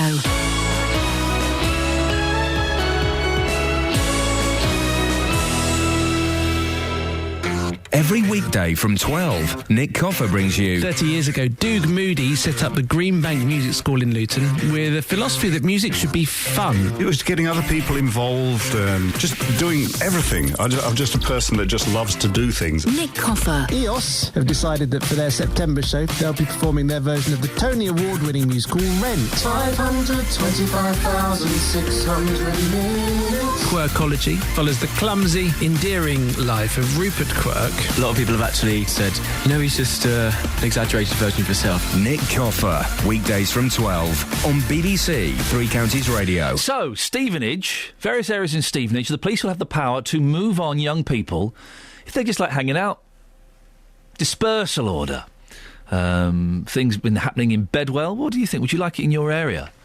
I'm not an expert on these things, but someone who is Professor Adam Crawford from the Centre for Criminal Justice Studies at Leeds University. Professor, you've conducted a study into dispersal orders. How do they actually work? What's the thinking behind them? Good morning. Yes, the thinking is that these are exceptional powers, and that there is a requirement for an authorisation process to trigger the powers, and that they are short-term powers in the sense that they are only available for a limited period. I think in the case of which you're talking about, it's 6 months, which is the maximum.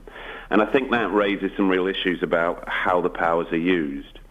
The report that we published, the title of which was Sticking Plasters and Wake-Up Calls.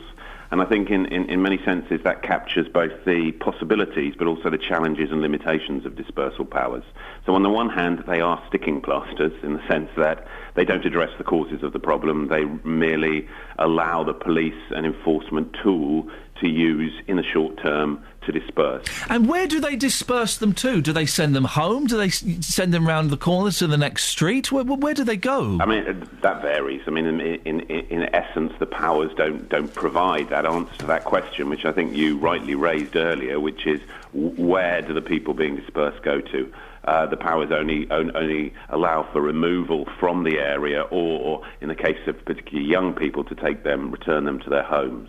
What problems did you find with the dispersal orders, Professor? I think we found a number of what we might call unintended consequences. First of all, the dispersal order can raise false expectations of residents as to exactly what's going to happen. The idea that all of a sudden that the crime problems and antisocial behaviour will be removed. They may, as we also discovered, they may simply be displaced to local areas, and that can cause problems for residents in neighbouring areas, such that actually there were some areas in which we studied that neighbouring areas then had the same recourse to dispersal orders in their areas. So you almost had a kind of ping-pong effect of moving the problem around rather than addressing it. I think the other problem that was often raised was about antagonising relations with young people in particular, because dispersal orders send a clear but maybe unintended message about people's belonging, about where they can congregate, about what they can do. And as you rightly note that the trigger for dispersal powers is presence, not actually particularly doing anything. All that having been said, we did find that actually the police tended to use the powers in quite sensitive ways. They were aware of the possibilities of antagonistic relations.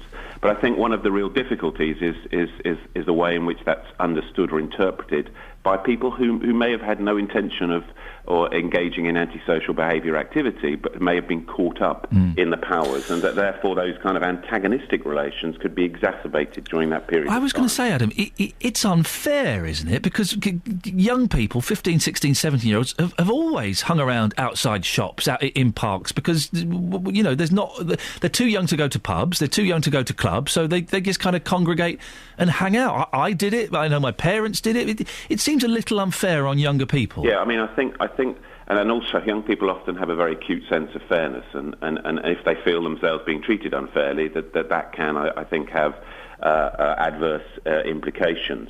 But one of the real issues, it seems to me, from the perspective of young people for a moment, is that young people are those most at risk of being victims of antisocial behaviour, as well as potentially presenting a risk.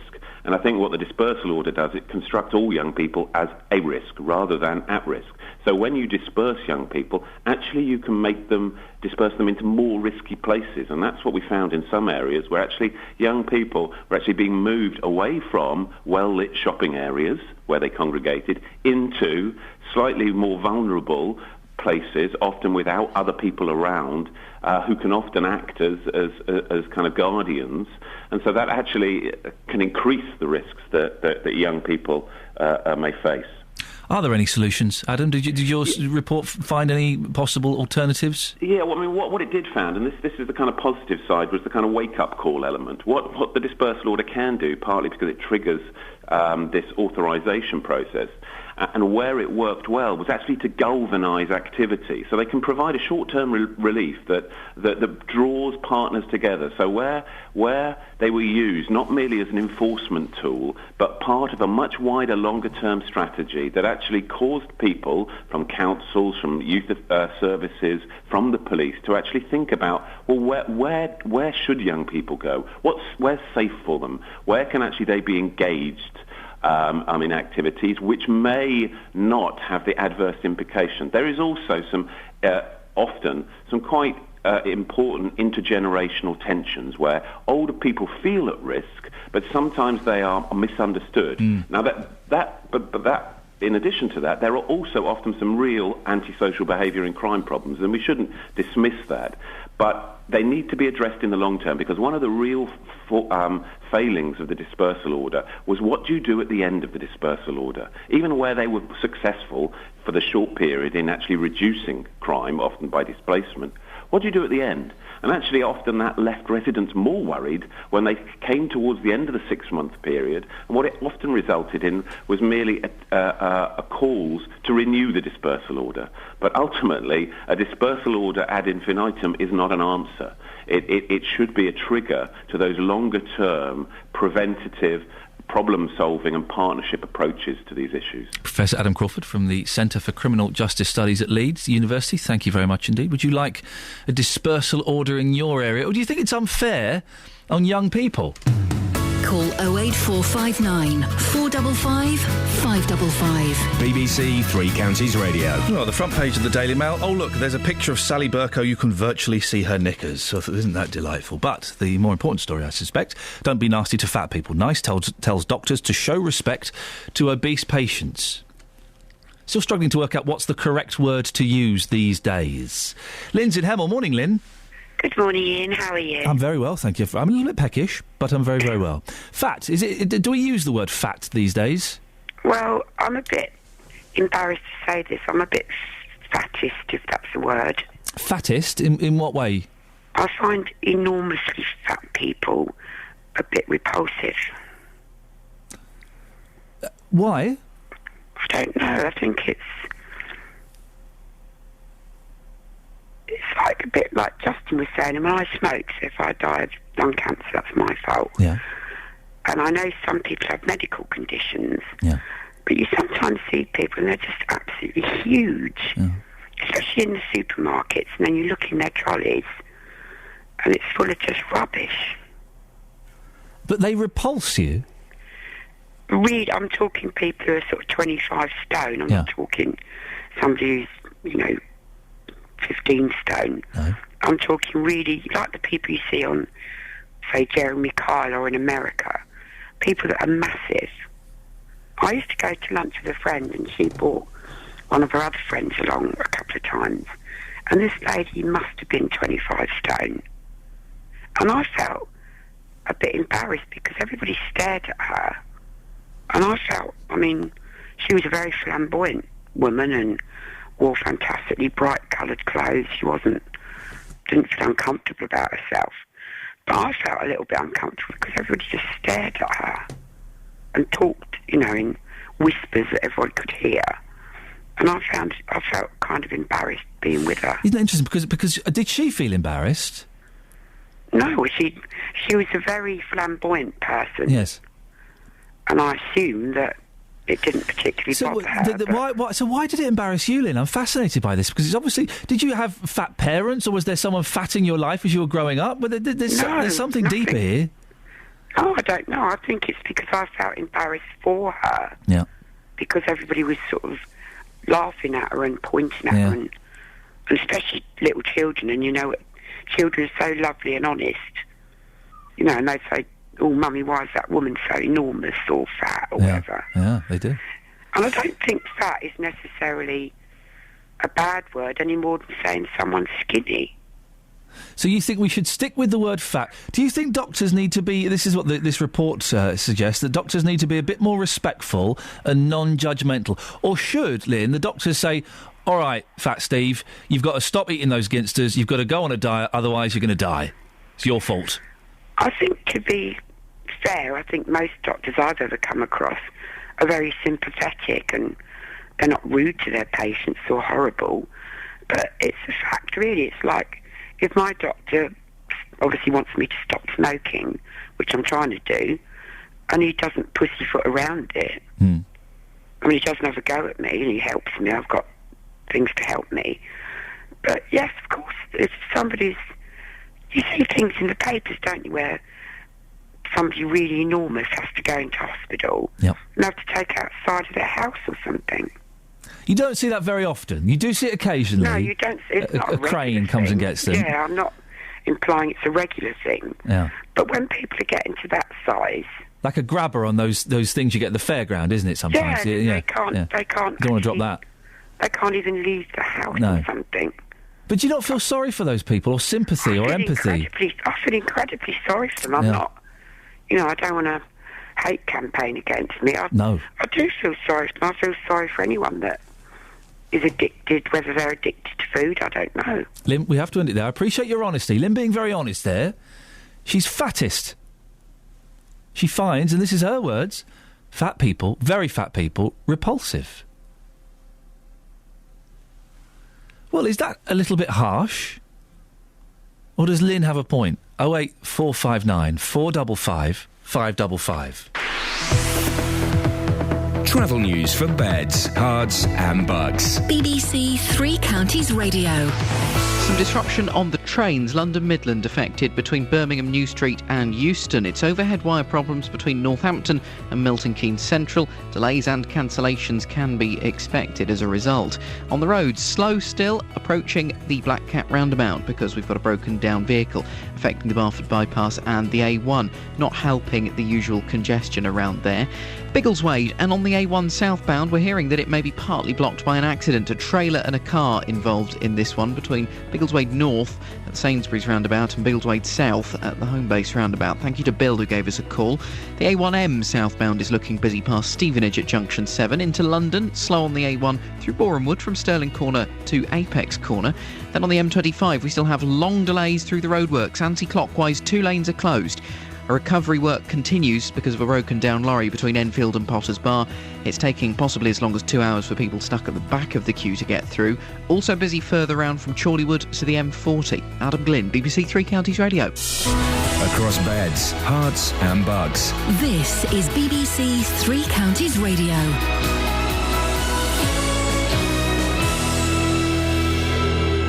It's 7:30. I'm Barry Caffrey. The headlines: a housing association in Buckinghamshire is being criticised for not saying how tenants have been affected by the so-called bedroom tax.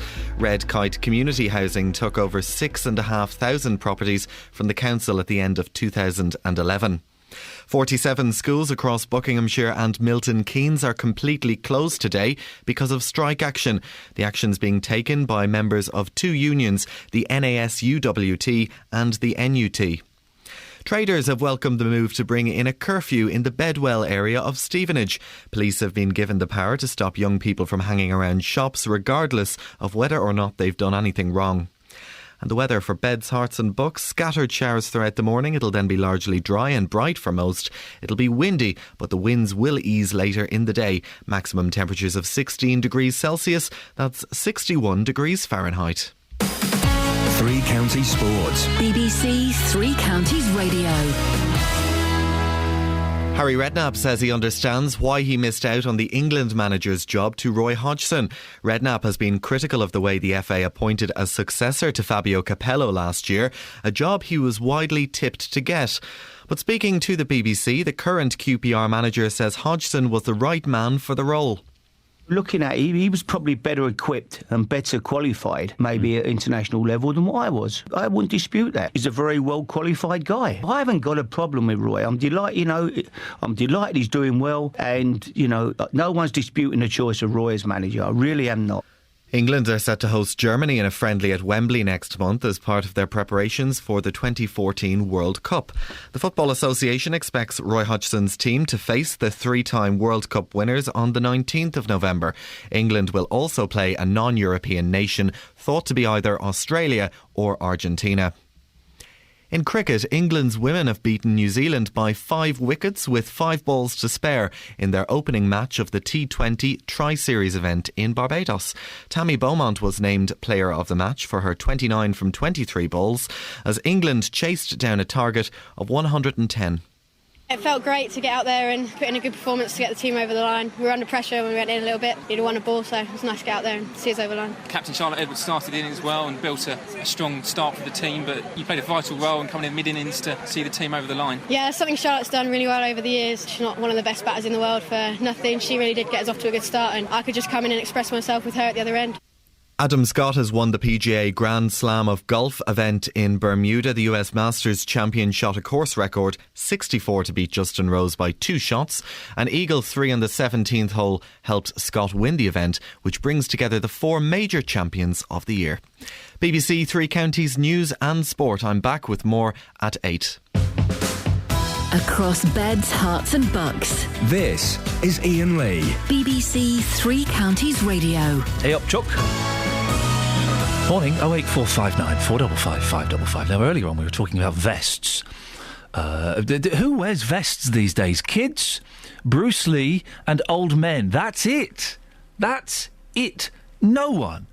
When was the last time you went into Marks and Spencer and bought vests? I think that's the only shop that still sells vests. It's certainly the only shop that sells gentlemen's handkerchiefs. Esther's in Luton. Esther, you don't like vests, do you? I love them. What? Thermal. Why? They're warm, and we have a garage, and when we go into our garage to do some work, I put my thermal long johns on and my thermal vest, and it's like a big bear hug, and no one knows you got them on. But they're so... Let's be honest. They're so unsexy, Esther. There's nothing attractive about them at all. But no one knows you're wearing them. They're under your clothes. Nobody knows. But supposing you meet something. I don't know. Are you married? Have you got a partner?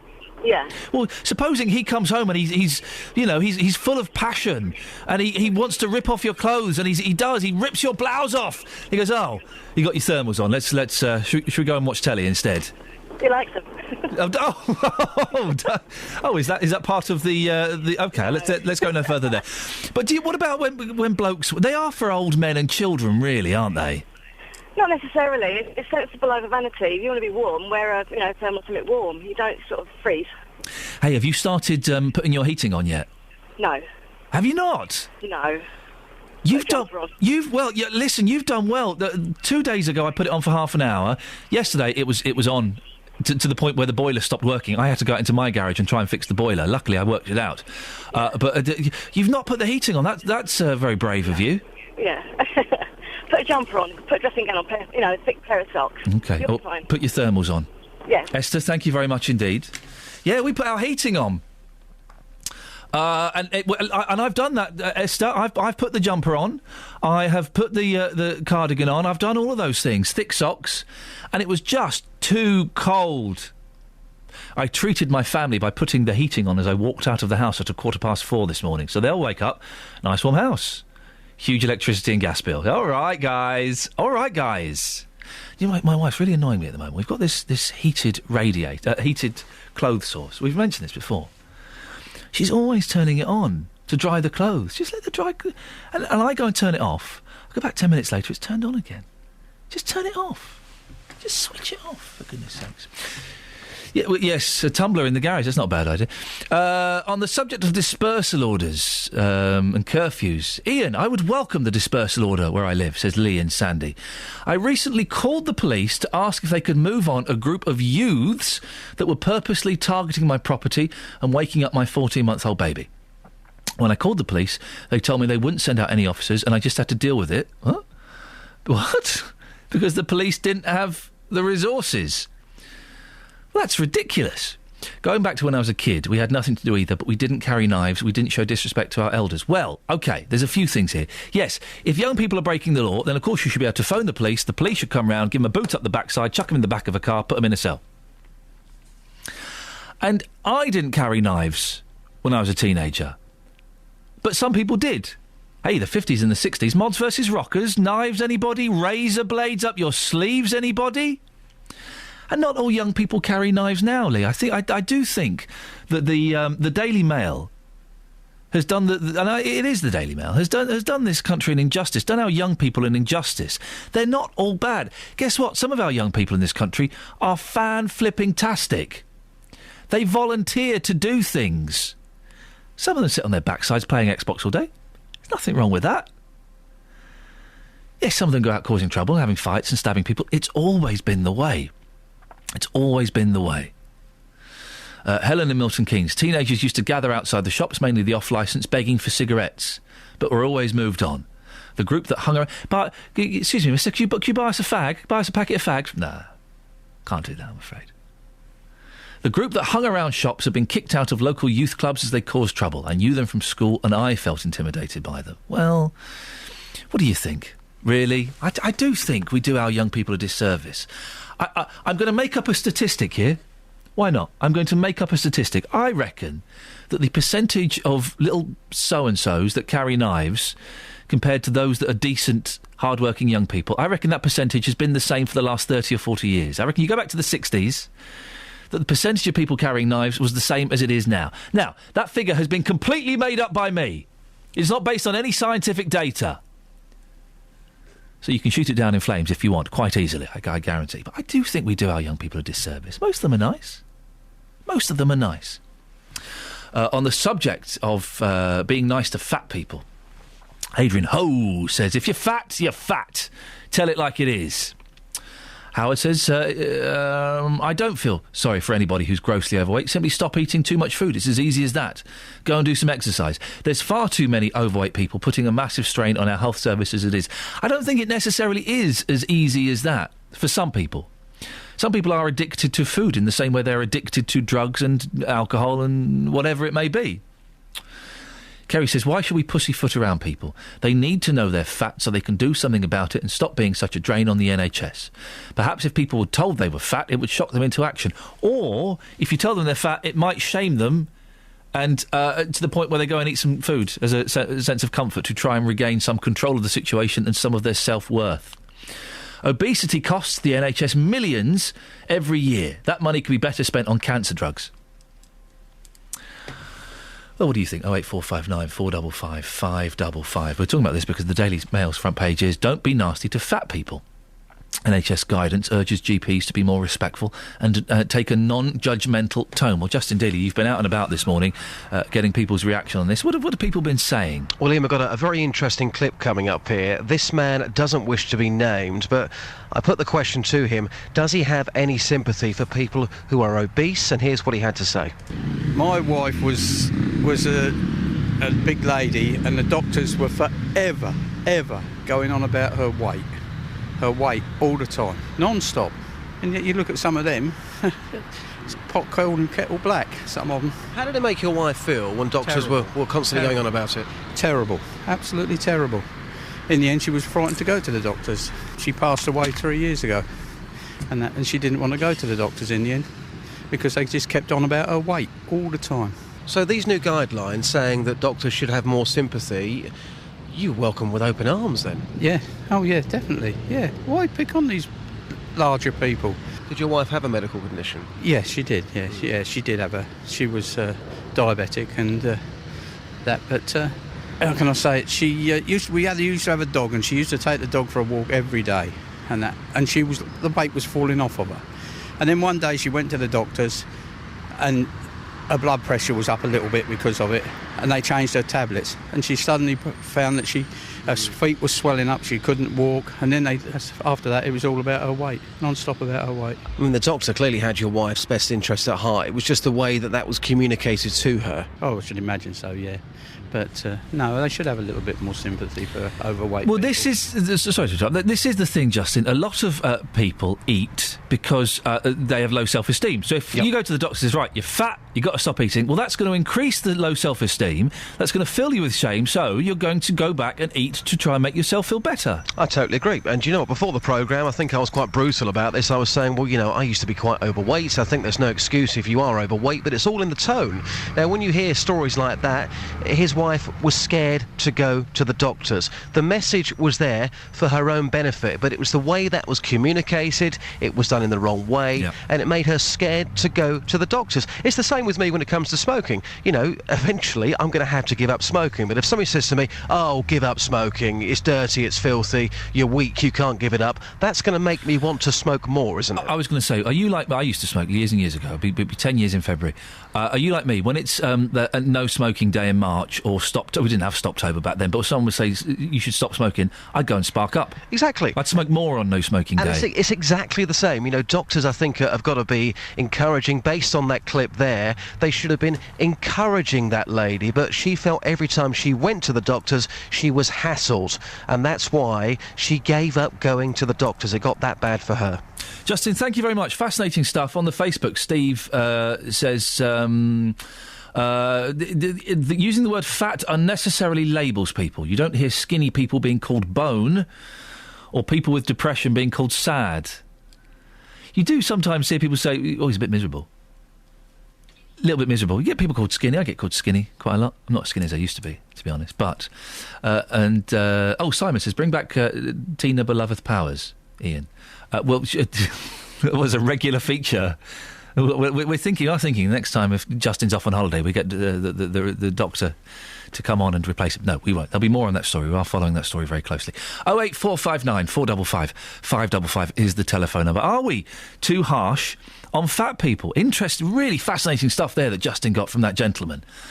His wife felt bullied, felt picked on because of the doctor, refused to go to the doctor. Do we need to tone down our language?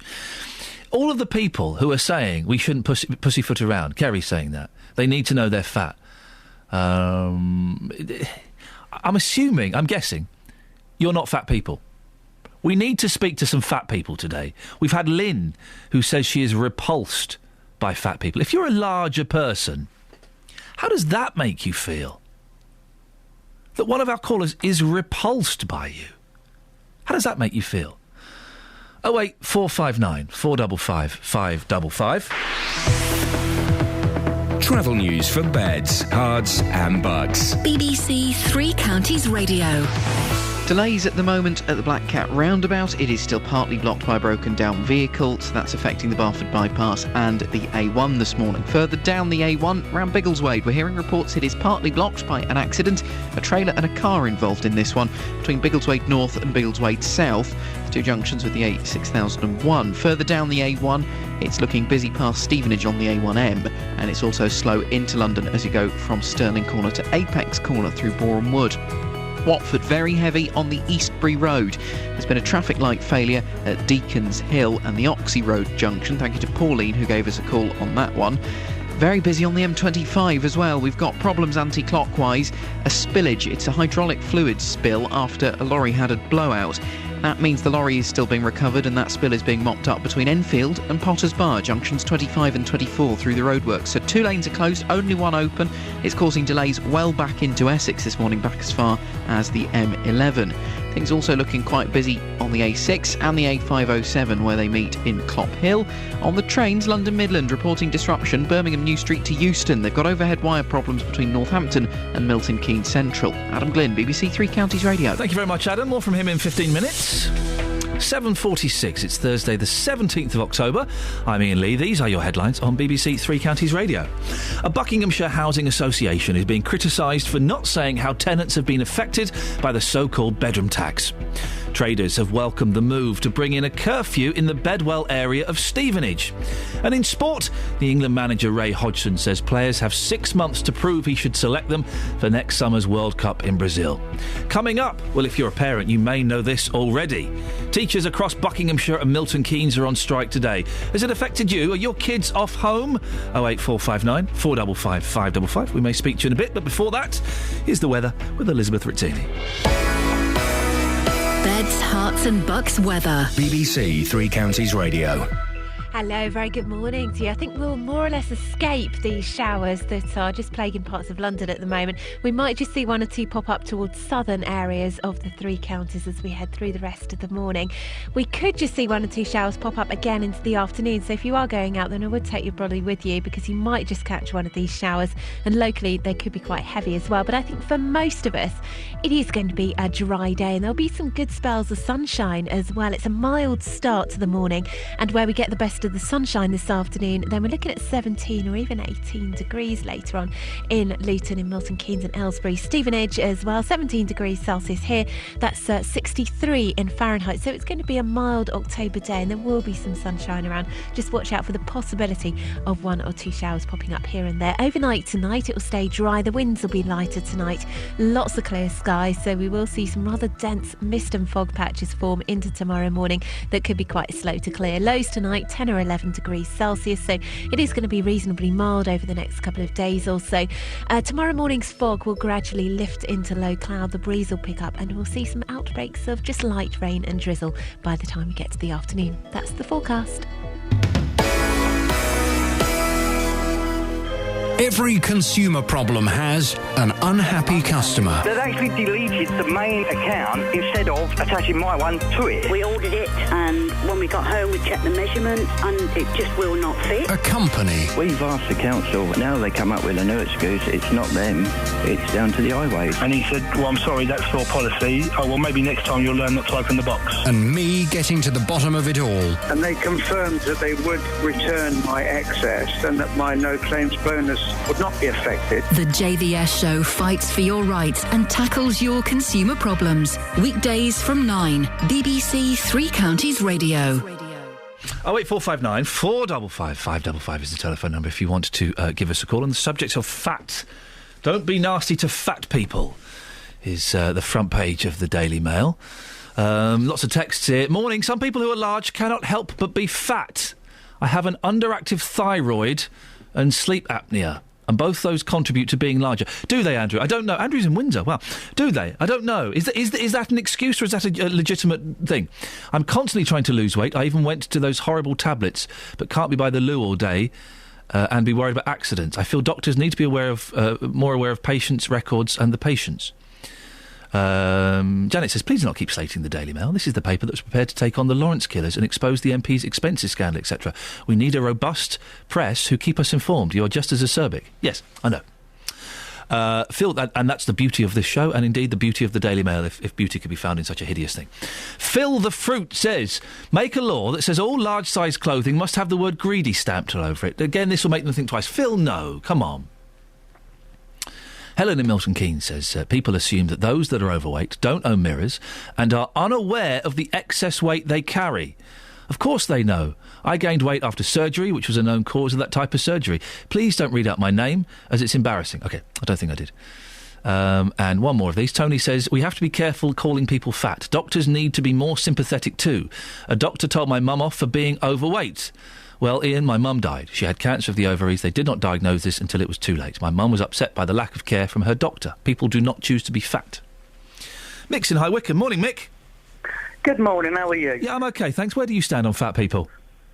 Well, I'm a bit fat myself, so, you know, and for that woman to say that she finds fat people repulsive, may I tell her straight right now, we think the same about you, your attitude, love.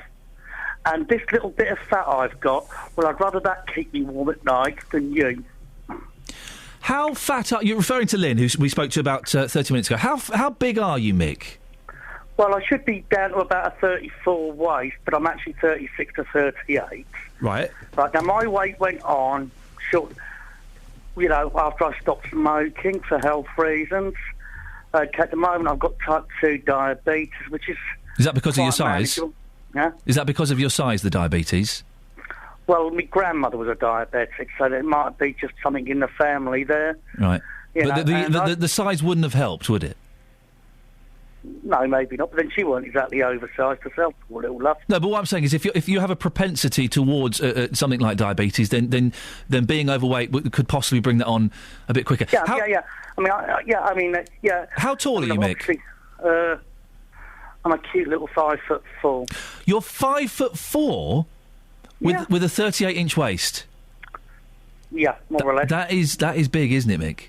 Yeah. How much do you weigh? Do you know? Probably about 12. I don't think I've weighed more than 13 stone. Really? When was the last time you weighed yourself? I don't know. You know, but I don't care about this stupid woman's attitude. No. She's obviously speaking out of sheer ignorance. I make no excuses for what I'm saying. If she can come around and say things like that, then, you know, she's got to suffer the consequences herself. Who are other people to criticise? When I see these people get up and they walk on water like the good Lord Jesus did, when they can perform miracles and be perfect, then maybe they might have a bit of room to criticise other people. But I'm Mick, telling you now, I don't like her attitude. She could be the most beautiful woman in the world, but my tummy is going to keep me warm on a cold night in bed, which is more than I'd let her do. But Mick, but be honest. You don't want that big fat tummy, do you? It's mine. Right. It's mine. But you don't want it. Yeah, I don't mind it.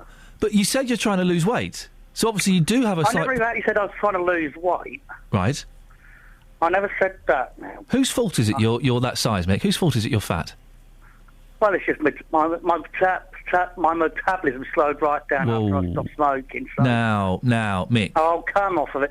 Mick. That silly bird. No, Mick. No, hang on. Mick, listen. Let's not have too much of a pop at Lynn. She came on and she made a point. You've made yours, but that's an excuse, isn't it, to say that your metabolism slowed down when you gave up smoking? I don't think that happened. I gave up smoking, and I gave up smoking. I put on a tiny little bit of weight, saw what was happening, and I kicked it into check. Okay, there's a few people who don't put on so much weight when they stop smoking, but most people that I know who stopped smoking did put on weight a fair bit in some cases. How big were you when you were smoking? I suppose I was about 10 stone-ish. Right. What size waist? I don't know. It could have been a 34, something like that. It's 34 for a 5'4" fella. That's still big, isn't it? Yeah. So you were a big fella anyway. Yeah. Well, I'd rather be me than Lynn. Put it that way. But is this you being a little bit defensive? Do you think, Mick? Oh, because you. Yeah. I have a right to be defensive when unqualified people like Lynn take a pop at us. But what I will defend myself. You are defending yourself robustly, Mick, and I'm sure our listeners are enjoying hearing you defend yourself. But seriously, Mick, be serious. You know you're putting your health at risk. You've got diabetes, which I would suggest has prompted. Has been brought on by your size, certainly brought on quicker by your size. You're at risk of heart disease. You're at risk of dying. Mick, you don't want that, do you? We're all going to die one day. Yeah, but you're going to die a lot quicker because of your size. Dying, it doesn't bother me. I mean, we're all going to die one day. Don't even bring that into the conversation for crying out loud. But you're going to die a lot quicker than me, probably. Probably, not necessarily. Not necessarily, but there's a stronger chance you'll die before me. Like, you could go, one of us could go out of our homes, or in your case from work today, and get run over by the number 9 bus. I suspect the bus would see you better than he saw me, to be completely honest. Yeah. But in that case, then he's going to likely grab you if he doesn't see you. Well, exactly. There you go, you see. But, Mick, you can't... have you got a partner in your life? No. Would you like one? Yeah. Why do you think you haven't got one? Well, I don't know yet. How old are you, Mick? But you should have think. I mean, I'm 52 now, and I've had girlfriends yet, but you know. Do you think your size could be? My size has got nothing to do with it. I did have a girlfriend for 3 years while I was this size, you know. So you know, and she never complained about my size. But she was only about 8.5 stone herself. And you genuinely think that your size has nothing to do with the fact that you're single at the moment? I'm just asking. No, it hasn't. Okay, and you're happy What's wrong with personality rather than looks? To go with to refuse to be with somebody because of their size or their looks is a very shallow person, and I wouldn't want that kind of person within 100 miles of me, let alone have a relationship with. And Mick, hand on heart, are you... It's there. Okay, got it there. Are you happy with your size? Yes. Mick, I appreciate your time this morning. Thank you very much indeed. Fascinating. 08459 455 555. Tony's on the line. Morning, Tony. Hello, Ian. Tony, we've only got a minute, so sorry about that, but tell me your story about... it's your mum, is it? Yes. Go on. She's not with us anymore. She went to the doctor's countless times with pains in her tummy, and she was getting a bit large. And the doctor gave her all sorts of tablets, IBS, and so on, and rushed to hospital, and she had ovarian cancer. And it wasn't diagnosed until too late, and the doctor just moaned at her for her weight. It's your weight that's making you ill. It's your weight that's making you unhappy. And they didn't get down to the root of the illness. Just looked at my mum and said, "It's your weight." And the doctor constantly saying, "It's your weight, it's your weight." How did that make Mum feel? Very upset. You know, she used to go home, cry to my dad all the time, and say that she's tried all the diets. She used to go to Weight Watchers and everything, and nothing helped. And it was ovarian cancer that she had? Indeed. Tony, I'm sorry for the loss. I really appreciate you giving us a call this morning to tell us that story about your mum. Thank you very much. 08459 455 555. Let's get the travel. Travel news for beds, cards and bugs. BBC Three Counties Radio. Disruption on the rails. London Midland and Virgin trains are being affected. It's overhead wire problems between Northampton and Milton Keynes Central. They could both have delays of up to half an hour as a result. On the road, slow on the Barford bypass and the A1 coming toward the Black Cat roundabout. There is still a broken down vehicle on the roundabout, not helping with the congestion. Further down the A1 through Biggleswade southbound, partly blocked by an accident. A trailer and a car involved between the A6001 at Biggleswade North and Biggleswade South. Southbound A1M is busy past Hitchin towards Stevenage. There are delays into London on the A1 through Boreham Wood, Stirling Corner to Mill Hill Circus. The M1 is looking pretty stop-start southbound from Luton toward Redbourne Junction 10 to 9. A little slow on the A5 through Dunstable. The A10 definitely busy on the approach to the M25 through Cheshunt. In Watford, heavy traffic on Eastbury Road after a traffic light failure at Deacons Hill. And on the M25, severe delays after a breakdown earlier through the roadworks section. That has now been removed. The lanes are open, but the delays remain. Adam Glynn, BBC Three Counties Radio. Thank you very much, Adam. Well, this debate about being fat and are we too cruel to fat people has really got you excited. Do give us a call. We'll speak more after the news. Local and vocal across beds, hearts and bucks. This is BBC Three Counties Radio.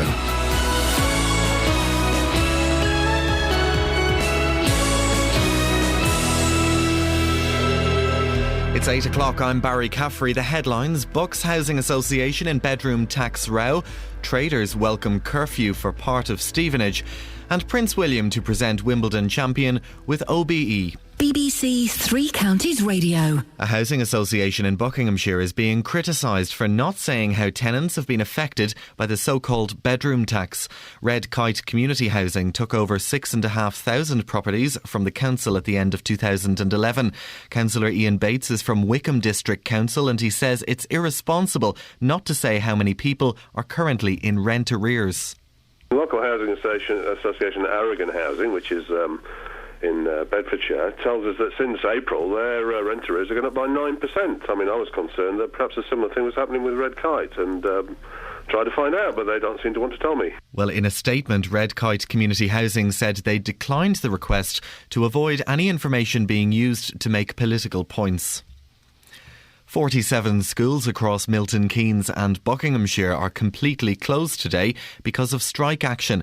The action's being taken by members of two unions, the NUT and the NASUWT. 46 schools in Buckinghamshire and 18 in Milton Keynes are partially closed.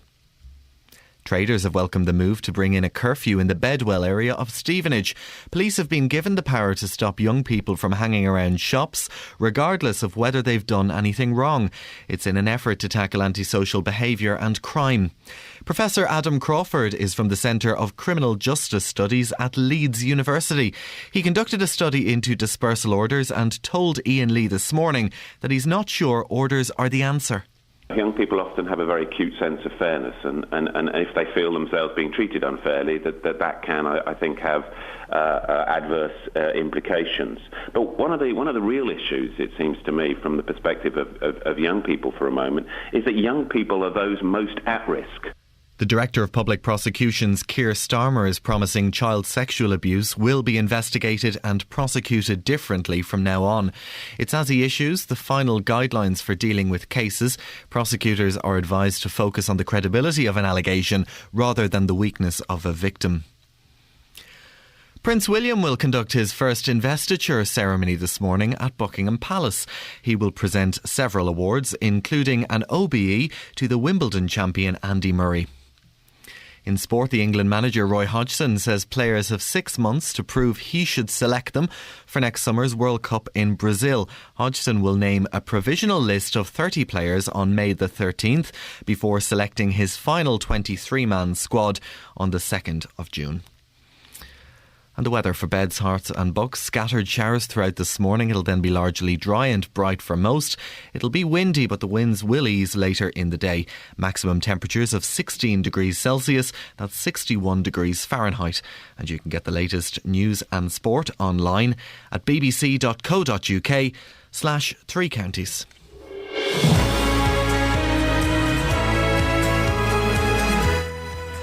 Thank you very much, Barry. Morning, this is Iain Lee, BBC Three Counties Radio. It's 8 o'clock. Wowzers. It's cold, it's wet, it's miserable. I'm kind of loving it. I did enjoy having to go out in the cold and wet last night trying to get the boiler to work. Boiler stopped working. Oh, I enjoyed that. I felt like a man. I took my tools, a couple of screwdrivers and a pair of pliers. Well, it's it's kind of in the annex. It's not in the annex, it's not. It's in the garage. Boiler's in the garage. So we're a little bit posh. Not very posh, a little bit posh. And I was banging it and fiddling around with it and twiddling knobs, and I finally got it to work. The water pressure had dropped, if you're interested. And I found the knobs that boosted the water pressure up. Wallop, heating. Yeah, I am a man. I am a man. Lots coming up between now and JVS at 9 o'clock this morning, including the bedroom tax, spare room subsidy. I want to know how you've been managing with it since it came in. Police have been given the power to stop kids hanging around in Stevenage before they've actually done anything. But do dispersal orders work? Would you like one in your area? And are we too hard on fat people? Doctors being told to be nice by nice. What do you think? A little bit of tension this morning. Lynn has told me that she found fat people repulsive. And Mick, who's 5'4" with a 38-inch waist, basically told her to get knotted. 08459 455 555. You can text 81333, start your text 3CR, or you can go to Facebook, facebook.com/BBC 3CR. Across Beds, Hearts and Bucks. This is BBC Three Counties Radio. Now, if you're a parent in Buckinghamshire, you'll probably know this. Teachers are on strike across Buckinghamshire today. Members of the NUT and the NASUWT teachers' unions are upset over what they call their excessive workload. Too much bureaucracy and changes to their pay and pensions. I'm joined now by Graham Hussey, who is the NUT's Divisional Secretary for Milton Keynes. Morning, Graham. Why are teachers going on strike today?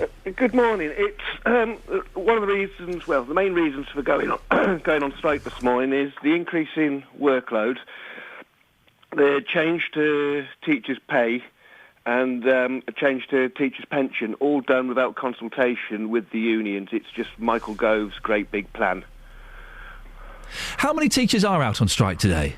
It's the majority. So in Milton Keynes itself, all secondary schools are closed, and with primary schools, it's down to individual classes, but there are a few that are closed. The thing is, Graham, that everyone's going through this, aren't they? Everyone's having reduced pay. Everyone's having changed pension schemes. Why are teachers so special? I wouldn't say we are special, but it's the fact that it's been done without negotiation. That Michael Gove has decided he's not prepared to talk to teachers. He's not prepared to take on board what discussion with the professional unions, and this is the culmination of his intransigence. It's a national campaign. The first strike took place in the north of England before the summer holidays. The Midlands were out 2 weeks ago, and it's the time of the South now, and hopefully this will bring the government round to negotiate. That's all we're asking for. Negotiation. Did the previous strikes have any effect? The previous strikes, yes. In terms of the government agreeing to negotiate with you? It has success in the fact that when they first touted the change in pension age, there were assurances for those who were already reaching the top end that they wouldn't have to stay on to 65. What about the pupils? Well, I sympathise with parents who've got to find alternatives. No, I didn't ask that. What about the pupils? No, I accept that. And while I sympathise with them, in the long term, it's in the pupils' interest to have highly motivated, highly paid workforce who want to do the best for the children. At the present moment... But you're not doing the best for the children today, are you? Because lots of them aren't in school. But it's a one-off, short-term effect. If the changes go ahead, then entrance to the profession will drop. Teachers who are struggling with workload will be off sick. As a result, there will actually be less teachers in the classroom, and as a result, the education of the students later on will be much more affected. So yes, while I accept that... So, Graham, this is a one-off then? You said this is a one-off. This is a one-off strike. This won't happen again. At the present moment, there is no further action planned. So it's not necessarily a one-off? It's whether or not the government will negotiate with the professional unions. So it's not... you said it's a one-off, but there's potential for it to happen more than once? There is potential there. It comes down to whether or not the government is prepared to negotiate. It's not the teachers. But it is the teachers that are going on strike, Graham. It's not the teachers that have picked the fight. It's the fact that the government won't negotiate. The government have done the same with the health service workers. Yeah. Where they promised them a 1% pay rise and then are trying to renege on the deal. They're doing the same with firefighters, saying that, you know... And what about the parents who are having to take time off work? It's costing them money. That's not fair, is it? No, when everyone's struggling to pay the bills and feed the kids, for parents to have to take days off work, that's not fair at all, is it? It's a bit selfish. But you're picking on the wrong people. The teachers are not responsible for taking the strike. Well, no, the teachers are responsible for the strike. They're reacting to a government who won't talk to them. No, but Graham. So what's our option? Graham, the only people who are responsible for the strike are the people who are striking. That seems obvious. The unions balloted the teachers.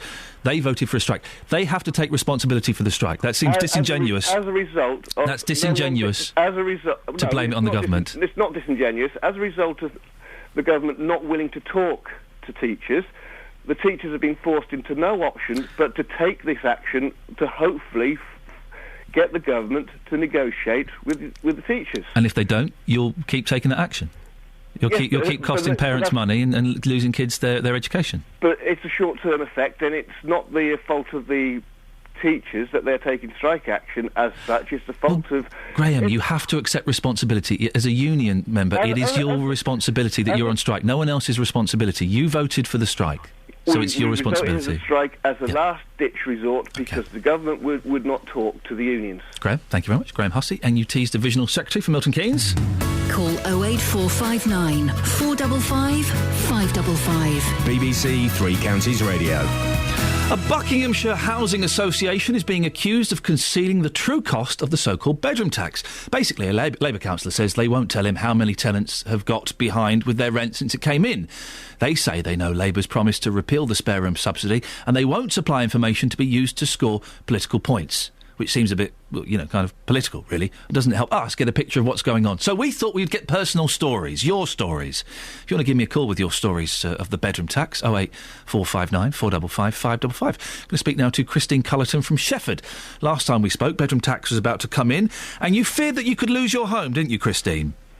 Yes, I did, because when it was first introduced, my decision was, because there's a shortage of one-bedroomed properties in the area, I decided that I was going to continue to pay the extra proportion of the rent myself, but was then informed by my housing officer that if I chose to do that and then got into arrears, the local authority would be under no obligation to rehouse me, right, because I'd be seen as making myself intentionally homeless. So what size property were you in? How many bedrooms? I have 2 bedrooms. Right, 2 bedrooms. And it's just you living on your own? It's me living on my own. I actually... Oh, hang on, it's not you on your own. Who's that in the background? That's Shadow the dog. OK, well, so you and Shadow there, and I'm sure he can sleep on the end of your bed if he wants. So what has been the outcome? Are you still in the same property you were in? I'm still in the same property I'm in. I moved here in March 2011, and I moved from a 3-bedroom property because I was conscious of the housing shortage and aware that I was a single person. My children had grown up and my youngest son had left home. So I was a single person living in a 3-bedroomed property and took the decision to downsize. I applied to my housing association for a transfer and waited about 3 months and nothing seemed to happen. And then by chance I met somebody with a young family looking for a 3-bedroomed property, so we agreed to do an exchange. So what are you doing to make this work now? How are you finding the extra money? I have been very, very lucky in that I had built up credit on my rent prior to the bedroom tax coming in. So I have a cushion of money at the moment that's enabling me to pay a very small amount of the rent myself, and the credit I've built up is covering the rest of the rent, and that keeps me going until April next year. OK, then what happens in April next year? Are you going to have to cut back on heating or food, or are you going to have to get a job? What's going to happen? I am already cutting back on heating and food and everywhere I can in order to meet the additional cost of the rent and council tax, because I'm now also responsible for a proportion of the council tax. And I'm managing at the moment just about. There is nothing I would like more than to return to work. Unfortunately, I suffer with ME, or chronic fatigue syndrome, and it's just not possible. I may be able to do some kind of part-time work in the future, but I know that there's no way I can return to full-time employment. Are you worried about what's going to happen to you in April, when that cushion runs out? Ian, I worry on a daily basis. I have worried since the bedroom tax came in. I just feel... When I first moved here, I loved the area. I've got a very good support network of friends and neighbours. I attend the local church. I feel part of the community. And I saw this house as my home. I no longer feel that way about it. It's just a roof over my head. I don't know how long I'm going to be here. Looking at it realistically, there's no way I can stay here in a long-term basis because I just cannot afford to pay. And have you considered downsizing? Is that an option? Downsizing again? If there was a 1-bedroom property in this area, then yes, of course I would consider, and I would have considered moving to a 1-bedroom property when I was leaving my 3-bedroomed. It wasn't an option. There aren't that many 1-bedroom properties available. I could move into a warden-controlled bungalow, but I have an illness. I'm not completely infirm, and I feel that there was somebody out there with more needs who would benefit from a ward and control. Christine, final question. How big is Shadow? Because I can hear him panting in the background while you're talking. He's doing. He must be huge. He's a Samoyed. So he's a what? A Samoyed, a husky. Oh, no wonder I can hear him. Christine, listen, lots of luck to both of you, and I appreciate you coming on this morning. Thank you very much. No problem. Can I just say one thing, Ian, before you go? I understand that the government need to address the issue of saving money and addressing the housing shortage. And I agree to an extent with that. What I don't understand is why this council tax, this bedroom tax, is only targeted at people of working age, those on benefits. When I moved here, I was paying the rent myself and I was working full-time. Unfortunately, the stress of the move brought on my illness again, and I've been unable to work since moving here. I didn't intentionally decide, as seems to be implied, that I assumed that I would move here. I thought, oh yes, I'll have a 2-bedroom property and I'll expect taxpayers to pay the rent for me. That wasn't my intention at all. There's nothing I would like more than to be able to pay the rent myself. And the irony is, if I was doing that, I wouldn't be under this pressure to move to a 1-bedroom property. I would be left alone. Christine, we have to end it there just because we're out of time. I hope you feel you've got your point across, and I hope you don't think I was in any way implying that at all. I'm sure you're speaking about society at large. That's Christine Cullerton from Shefford. 08459 455 555. Right, for the last time, a very sad farewell. I'm genuinely a little bit emotional. It's the last one. It's Travel with Adam Glynn. Travel news for beds, cards and bugs. BBC Three Counties Radio. Not quite the last one, but almost the last one, but emotional nonetheless. Right, London Midland problems as you go from Euston toward Birmingham New Street. They've got overhead wire issues between Northampton and Milton Keynes, causing delays of up to half an hour. Virgin affected by this as well. Delays at the Black Cat roundabout after a broken down vehicle earlier. That's now been moved, but the A1 and the A421 are both looking very busy. Further down the A1 through Biggleswade, part blocked by an accident, car and a trailer involved between Biggleswade North and South. A1M heavy from Hitchin to Stevenage. A10 very busy down toward the M25. There have been problems on the M25 all morning. It's still big queues anti-clockwise after a breakdown through the roadworks. That's Enfield to Potters Bar with congestion well back into Essex. Further round slow Chorleywood to the M40, and in Watford heavy traffic because of a traffic light failure on Eastbury Road around Deacons Hill. Adam Glynn, BBC Three Counties Radio. Thank you very much, Adam. It's 8:18. It's Thursday, the 17th of October. I'm Iain Lee. These are your headlines on BBC Three Counties Radio. A housing association in Buckinghamshire is being criticised for not saying how tenants have been affected by the so-called bedroom tax. Hertfordshire police have been given new powers to tackle antisocial behaviour in parts of Stevenage. An evening curfew's being introduced in Bedwell. Oh, you smell really... I've just got a waft of you. Thanks. Oh, gorgeous. Hertfordshire police... Sorry, it put me off my stroke a bit there. Hertfordshire police have been given new... Oh, no, we've done that bit. In sport, the England manager, Roy Hodgson, has challenged players to... Football. The weather... He's not really saying anything. He's just saying play well and you can play in the World Cup, but that's ages away, so forget that. The weather, it's cold, it's wet. Coming up, JVS. BBC Three Counties Radio.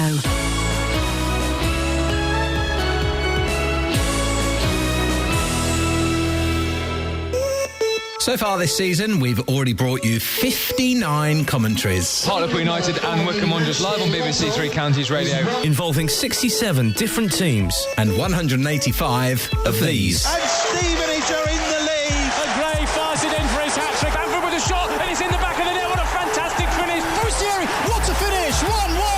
Saturday will be no different. With another 4 live games. Watford versus Derby. MK Dons host Rotherham. Stevenage away to Walsall. And Luton's match at Tamworth. Choose your team to listen to in Three Counties Sport. Saturday from 2 on BBC Three Counties Radio. Local and indeed vocal. Just talking about Darren Day there. You don't see Darren Day much these days. I think Darren Day used to live in Whitwell. Did he really? I think so. He was good. He had a good career, good-looking lad. Did summer holiday live stage show. got into trouble. I think we can say safely with drugs. He got into trouble with drugs and got engaged. 5, 6, 7 times? I think so. I met him once. Very nice bloke. I wonder where he is now. He might still be in Whitwell. Well, if he is, give us a call. Come on, growing watercress. Come in on a Friday and sing some songs with us, Dan. It'd be nice to have you on the show. There we go. JVS is here. Morning. It's Issey Miyake you're wearing. It is Issey Miyake. We're allowed to say that on the air, I think, aren't we? Well, you just have. Yeah, it's the best scent a man can buy. No, we're not allowed to say that. The BBC, we're not allowed to say that. I used to wear it a long time ago. I need a scent. The thing is, scent is so expensive. You want to get a good scent? Yes. So expensive. And I'm trying to save a few pennies at the moment. I'm just closing my Amazon account. I use it too often. I do. I've just sent them in there. I was like, can you close my account, please? I can't stop buying rubbish from your site. So I'm putting off buying a scent. I might treat myself at Christmas. Yeah, splash out. Quite literally. Why not? Don't you ask for it for birthday presents and Christmas presents? That's what I do. I asked for last year. I asked for my mum to get me. I'm partial to a little bit of Prada. I think it smells delightful. Oh, that's real expensive. Nice. That is, yeah, posh. And my mum said I couldn't get that aftershave you wanted, so I got you one from Boots. It only cost £10, and it smelled like it, Mum. Did it really? Yeah, it smelled like it. Thanks very much. Do you know the one I hate? Yes. If anybody wears it, I hate it. Are you allowed to say this on the radio? I don't know. Okay, go for it. Well, it's personal opinion. Yes. Kuros. Ugh. Kuro. Have you ever smelt Kuros? I've not smelt it. It's a good name. Disgusting. Well, can I just for legal reasons, because this is partly my show, those are the opinions of Jonathan Vernon Smith and not in any way the opinions of myself or the BBC. I just don't like the smell of it. Let me get us out of legal trouble. I'm sure I would thoroughly enjoy the delightful scent, the musky aroma of Kuros. Migging. Don't say any more. What's coming up on your show today? Coming up on this morning's Big Phone In this morning from 9, I'm asking, is it time we stopped blaming fat people for their size? The health watchdog, as you've been discussing, Iain, NICE, they've told doctors they shouldn't blame patients for being fat. Instead, they should be respectful and encouraging in order to minimise harm. They've even been told not to use the word obese in favour of the more gentle term overweight. Well, from 9 this morning, I want your views on this story. It's all over today's papers. Is it time we stopped blaming fat people for their size? Do you think it is being counterproductive? Do you think we should be much softer, much gentler with people? Do you think doctors should stop calling a spade and be a little more sensitive? Your views from 9. Is it time we stop blaming fat people for their size? 08459 455 555. Across beds, hearts and bucks. This is Iain Lee. BBC Three Counties Radio. Lots to cram in between now and JVS at 9 o'clock, and if you've never listened before, I thoroughly recommend it. There's some cracking stuff, and as you've heard this morning, we've had some very passionate calls about this size issue.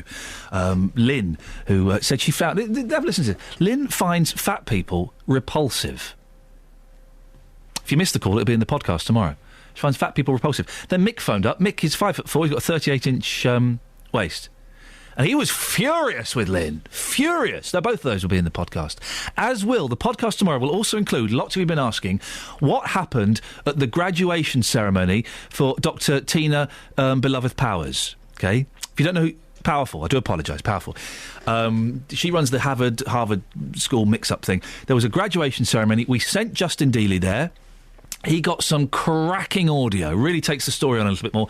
That went out on Monday. That will also be in the podcast this Friday as well. So don't panic, you haven't missed that. Now, the police have been given the power to stop young people hanging around shops in Stevenage, regardless of whether they've actually done anything. The dispersal order has been brought in around shops in Bedwell, where there have been complaints about kids making a nuisance of themselves, intimidating people and smashing things up.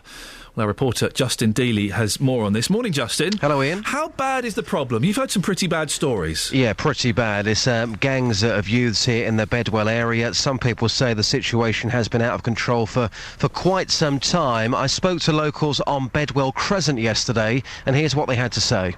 Horrible. Really rough and horrible. Load of youths running about and knocking people out the way and everything, honestly.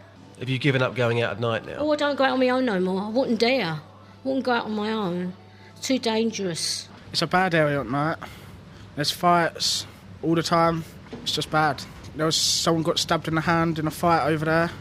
They all carry around knives. There's a lot. I haven't had anything indirectly done to me, but I've seen things go on, and that could easily be me. I've seen fighting. There was an incident at the shops, where an old lady got pushed out the way, and just gangs. And you actually saw that, did you? Yeah, and drug dealing, lots of incidents.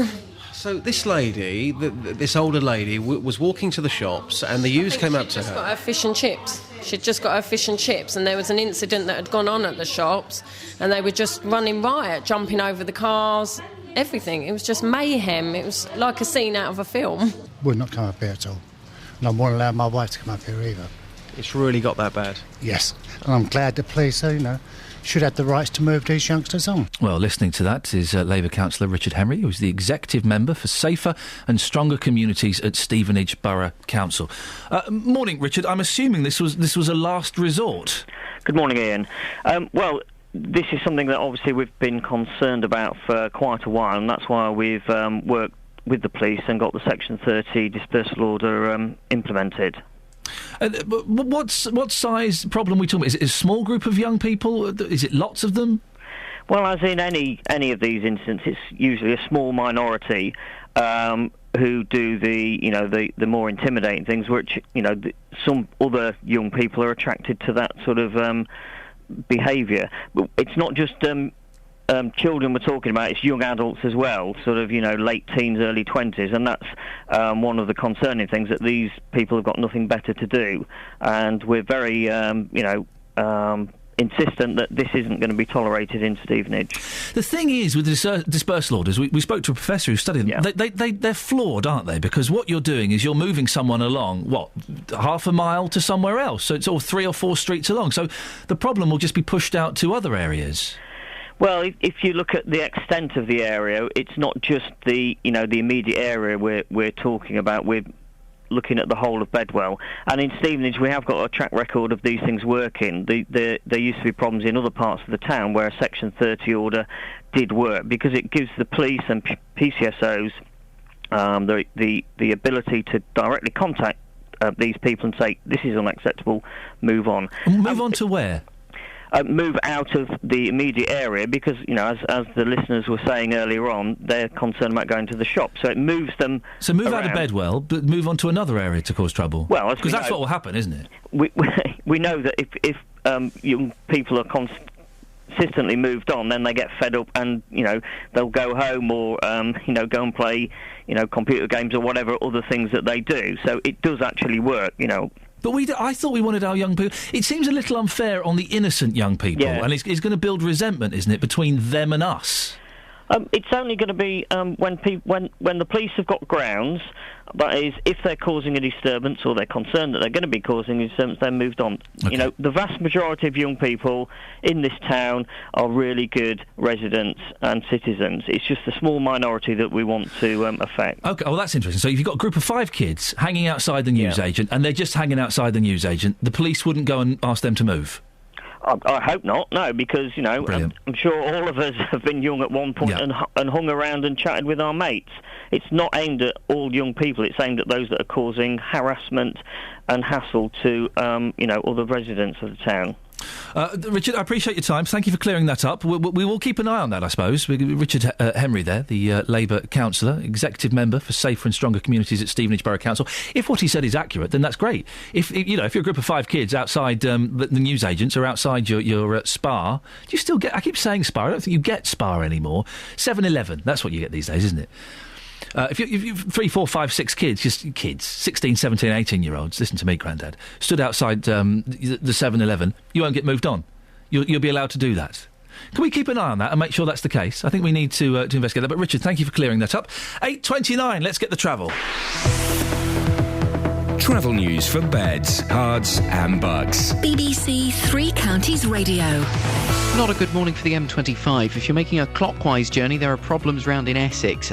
Beyond the M11 toward the A12 at junction 28, an overturned vehicle being recovered now, but that's causing queues all the way back to Enfield at junction 25 and delays of around an hour. Anti-clockwise, they've closed off a lane again through the roadworks so they can finish to recover the broken down lorry between Enfield and Potters Bar. That's delayed all the way back into Essex, so very slow going. Further round anti-clockwise, Chorleywood to the M40 is busy, and through Watford, delays along the Eastbury Road because of a traffic light failure at the junction with Deacons Hill and Oxley Road. To the A1, and you've still got slow-moving traffic at the Black Cat roundabout. We had a breakdown earlier, that's been moved, but it's still slow. Through Biggleswade, a bit busy, but the accident is now gone between Biggleswade North and South. The A1M looking slow past Hitchin towards Stevenage, and into London, the A1 in Boreham Wood is queuing on the camera Stirling Corner to Mill Hill Circus. It's stop-start on the M1 as you go from Luton toward Redbourne. The A10 is extra busy because of all the M25 problems as you go through Cheshunt down toward the M25. And on the trains, disruption for London Midland. This is because of overhead wire problems Northampton to Milton Keynes Central. Delays of up to half an hour are possible, also affecting some Virgin train services. Adam Glynn, BBC Three Counties Radio. Adam, can I just say, on behalf of everybody working here at BBC Three Counties, well, not everybody actually, on behalf of several people, on behalf of a handful... Let me just speak for myself. Right. It's been a real pleasure working with you, mate. Thank you so much for everything you've done, and I wish you the very best of luck with whatever you choose to do next. Thank you. I'll see you in 15 minutes. Thank you very much. What? Across beds, hearts and bugs. This is BBC Three Counties Radio.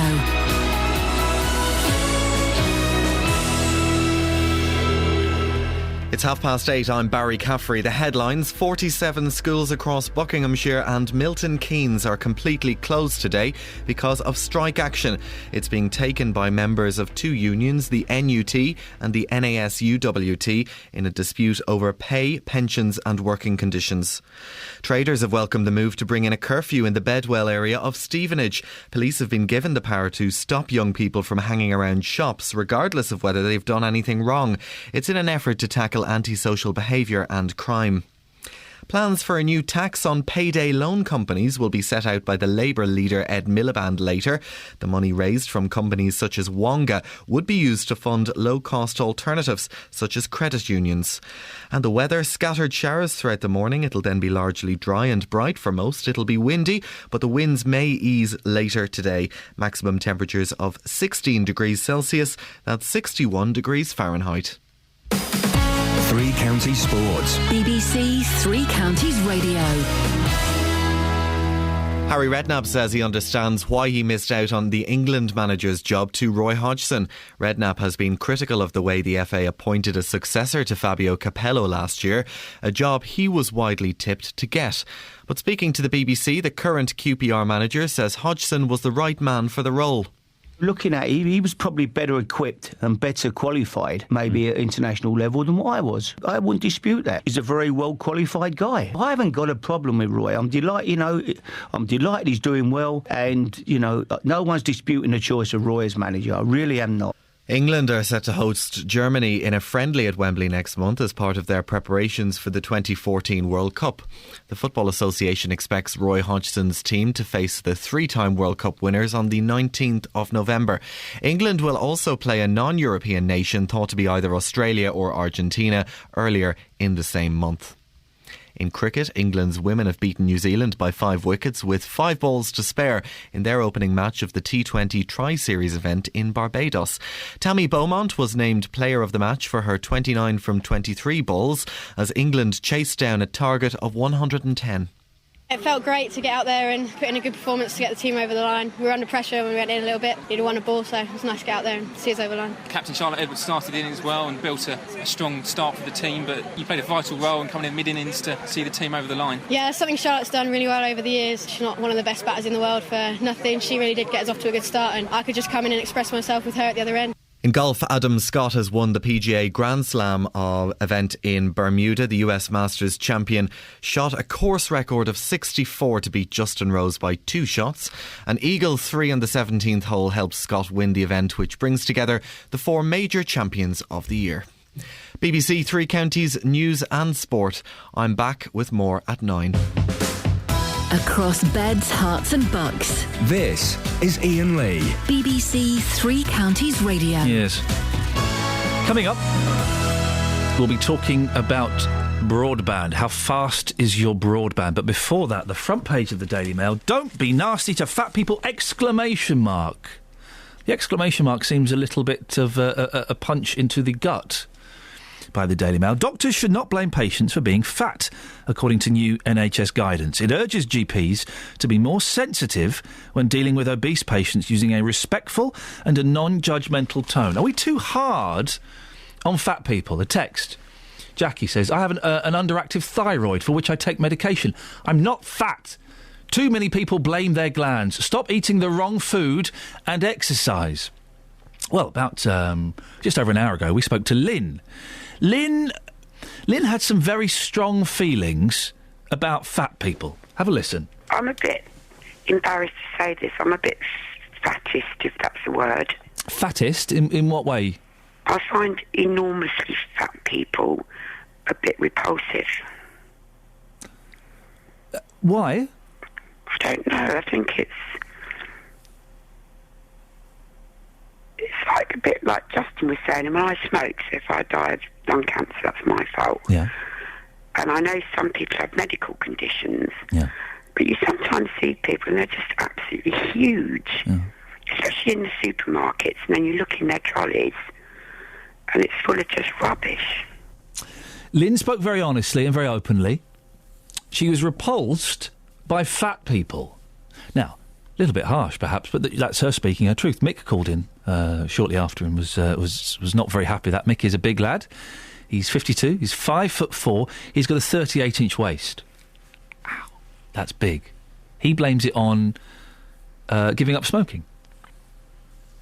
Now, some people do have a food addiction. And I know that some of you are scoffing at this as you eat your Crunchy Nut cornflakes, but some people do have a food addiction. It's the same as a drug addiction, alcohol addiction, gambling addiction. It's to take yourself out of yourself and cover low self-esteem, all kinds of issues. So they eat to feel better. They feel shameful and guilt about eating, so they eat more to feel better. It's a cycle. So for those people, it's a different thing. But for some people, it's just... laziness, is that the right word?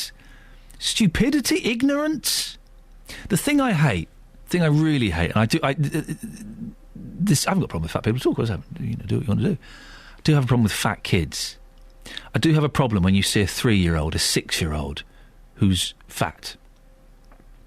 And what a surprise, generally, their parents are quite fat.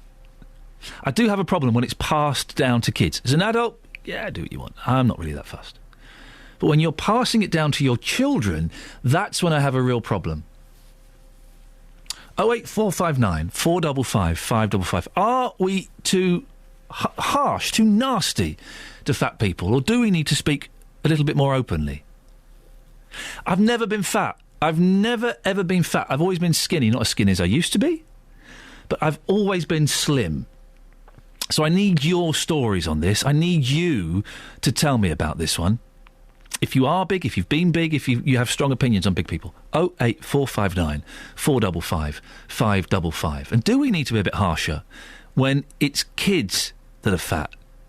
Do we need to take the parents to one side and say, hey, come on, don't pass your problems down to the next generation? You can break this chain here.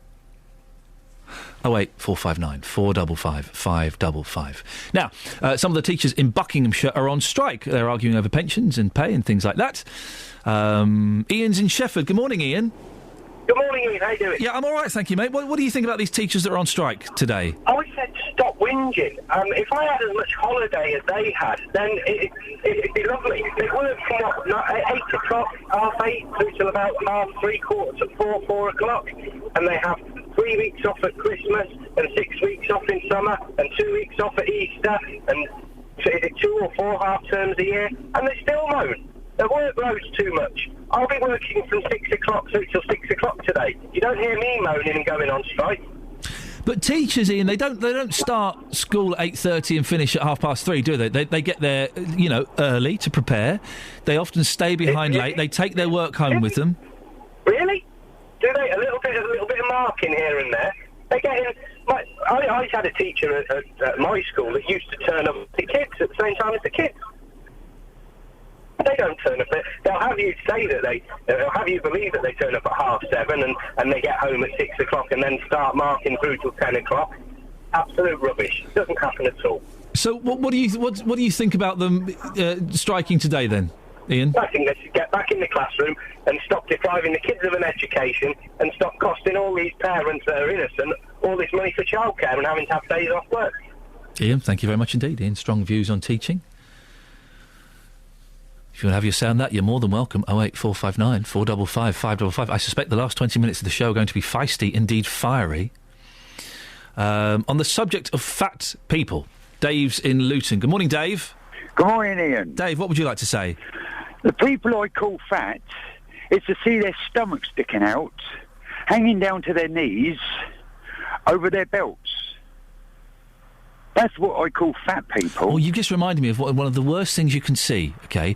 I like a little bit of midriff, a little bit of tummy showing in the summer. What you're gonna say. But you see, when you see fat women wearing those crop tops and their fat bellies are no. Well, it's exactly the same as the men, isn't it? When you see them, the guts sticking right over the belt down to the knee. But can I just say, can I just flag this up? I am not knocking fat people. I like a little bit of shape. I don't like these skinny women. I like a little bit of shape, but there's a time and a place. Well, that's right. But now I've got this thing, as a gentleman said this morning to you, I've got this thing called irritable bowel syndrome. Oh, yes. Which causes bloating. I know all about the IBS, yes. Right. Now, I've got this bloating. I've got this IBS, I'm and thinking this bloating. Yes. Now, if you was to see me, I hope you wouldn't say I was fat. Well, if you looked fat, I would probably think it. Well, then I'll put you on the floor. Sorry? What, and sit on me? Yeah. You could do that if you were fat. But when I was at school, I was always known as Porky. Because I was a tubby boy. And how did that... Being serious now, Dave, how did that make you feel? Great, because we all had nicknames. Right. Porky, skinny, overweight. We used to have names for people, but when I left school and went off to work, all my flab went. Yeah. Now, I've got this arthritis. Now, I have to walk so I don't seize up. Yeah. Now, that's the reason wish your mouth why... would seize up. Huh? Excuse me. Sorry? Excuse me. Pardon?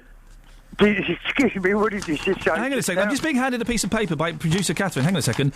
Iain... Catherine didn't say that. No, Iain, this piece of paper says, Iain, this is the Dave that you've banned several times. Dave, is that true? No. Go away. James is in Luton. Morning, James. Yeah, hello, mate. What I want to say is, why is everything geared to fat people these days? Right. What do you mean? I'm skinny. I can eat what I like. I can't put any weight on. Yeah. Right. But if I go shopping, I go to the supermarkets. All I can buy is low calorie this, fat removed this, sugar taken out that. Yeah. Everything's geared to fat people. Why are fat people trying to rule the world? Because they're fat. So are you saying, James, that apart from fat people wanting to rule the world because they're fat, you're saying that you would like to buy extra fat Coke and extra sugar in all of your things? Yeah, I'm not even saying extra fat. I'm saying, why can't I buy anything without having stuff removed? Because they're catering for fat people. Why can't people like Tesco's have like a skinny aisle for slim people? That's really narrow, so that only skinny people can walk down. Yeah, that would be a good idea. They could do that on some fast food chains as well. Now, listen, our tongues are slightly in our cheeks, and I don't want people to think that I'm having a knock because I'm genuinely trying not to. Do you think that fat people, they do get a tough time, James? They do get a hard press? I don't think particularly they get a hard press, but sometimes, especially in Luton, when you walk round, they're not exactly doing themselves any favours. What do you mean by that? Because you'll see the fattest families, and they'll be the ones in burger chains and that sort of stuff. And you're looking at trolleys in the supermarket, and they'll have all the crisps and all the fatty chicken nuggets and all that sort of stuff. So they're not doing themselves any favours. Okay, James, I appreciate that. And sometimes the way they dress, they don't do themselves any favours. Hang on a second. How would you like them to dress? Well, just like a normal person. Don't wear skinny leggings if you're like sort of 20 ton. Well, but you can't dictate how they dress. And they are normal people. Yeah, I know, but other people have to walk around the street and look at it. And you'd rather not? No, it's like some people, everybody might have a medical condition, but you can go to some... But listen, listen to helping yourself. Listen, they're human beings. They've got feelings. They've got feelings. Yeah, I'm not saying they're not human beings. I'm just saying, you've got to help yourself sometimes. And, like skinny people and normal-sized people get forgotten, and it's all the emphasis on larger people. James, I appreciate your time. Thank you very much. Well, you've heard that. 15 minutes to give us a call if you want. 08459 455 555. If you are larger, how did you feel that James referring to people my size as normal people? You shouldn't wear tight clothes. Does that hurt? Honestly, when we spoke to Mick earlier on, he's a big lad, and he said he was happy with the way he was, and I have to take him at face value. If that's what he says, I have to go along with that. I suspect there's a bit more to it than that, but I have to go along with that. When you hear calls like James, how does that make you feel as a larger person? Travel news for beds, cards and bugs. BBC Three Counties Radio. M25 delays this morning, clockwise slow from the A1M toward Potters Bar through the roadworks. Also very busy then from Enfield at the end of the works all the way through into Essex after an accident earlier in Essex near junction 27 and 28. Coming anti-clockwise, we've got one lane closed through the roadworks, severe delays while broken down lorry continues to be recovered between Enfield and Potters Bar, and that's causing delays well back into Essex as well. Further around anti-clockwise, you've got queues from Maple Cross to the M40. Very slow through Watford this morning. There's been a traffic light failure on Eastbury Road, and this is at the junction with Oxley Road. We've recently had a call from Paul about this. He said that, quote, it's mayhem, so it's very slow round there this morning. You've got extra delays on the A10 through Cheshunt with all of the problems on the M25. The M1 southbound is stop-start from Luton to Redbourne. On the A1, you've got slow traffic at the Black Cat roundabout, busy hitch into Stevenage, stop-start into London approaching Mill Hill through Boreham Wood. And on the trains, London Midland and Virgin have delays of up to half an hour possible Birmingham to London because of overhead wire problems between Northampton and Milton Keynes. Adam Glynn, BBC Three Counties Radio. Thank you, Adam. 8:47. It's Thursday, the 17th of October. I'm Iain Lee. These are your headlines on BBC Three Counties Radio. Schools across Milton Keynes and Buckinghamshire are being affected by strike action today. A Bucks Housing Association is being accused of concealing the true cost of the so-called bedroom tax. Coming up in the last 15 minutes of the show, fat people and teachers. 08459 455 555. Before that, let's get the weather with Elizabeth Rizzini. Beds, Herts and Bucks weather. BBC Three Counties Radio. Hello, very good morning to you. Well, it's a pretty nice day outside. We'll continue to see the good spells of sunshine last into the afternoon. The cloud coming and going at times. Most places across the three counties are going to stay dry. What we might just see is perhaps one or two showers pop up here and there into the afternoon, so take your brolly just to be sure. But I think most places are going to stay dry. It's been a mild start, and it will continue to feel mild into the afternoon too, with highs of 16 or 17 degrees quite widely. That's 63 in Fahrenheit. Overnight tonight, we'll see clear skies, light winds. We're likely to see a good few mist and fog patches develop into tomorrow morning, so poor visibility for tomorrow morning's rush hour.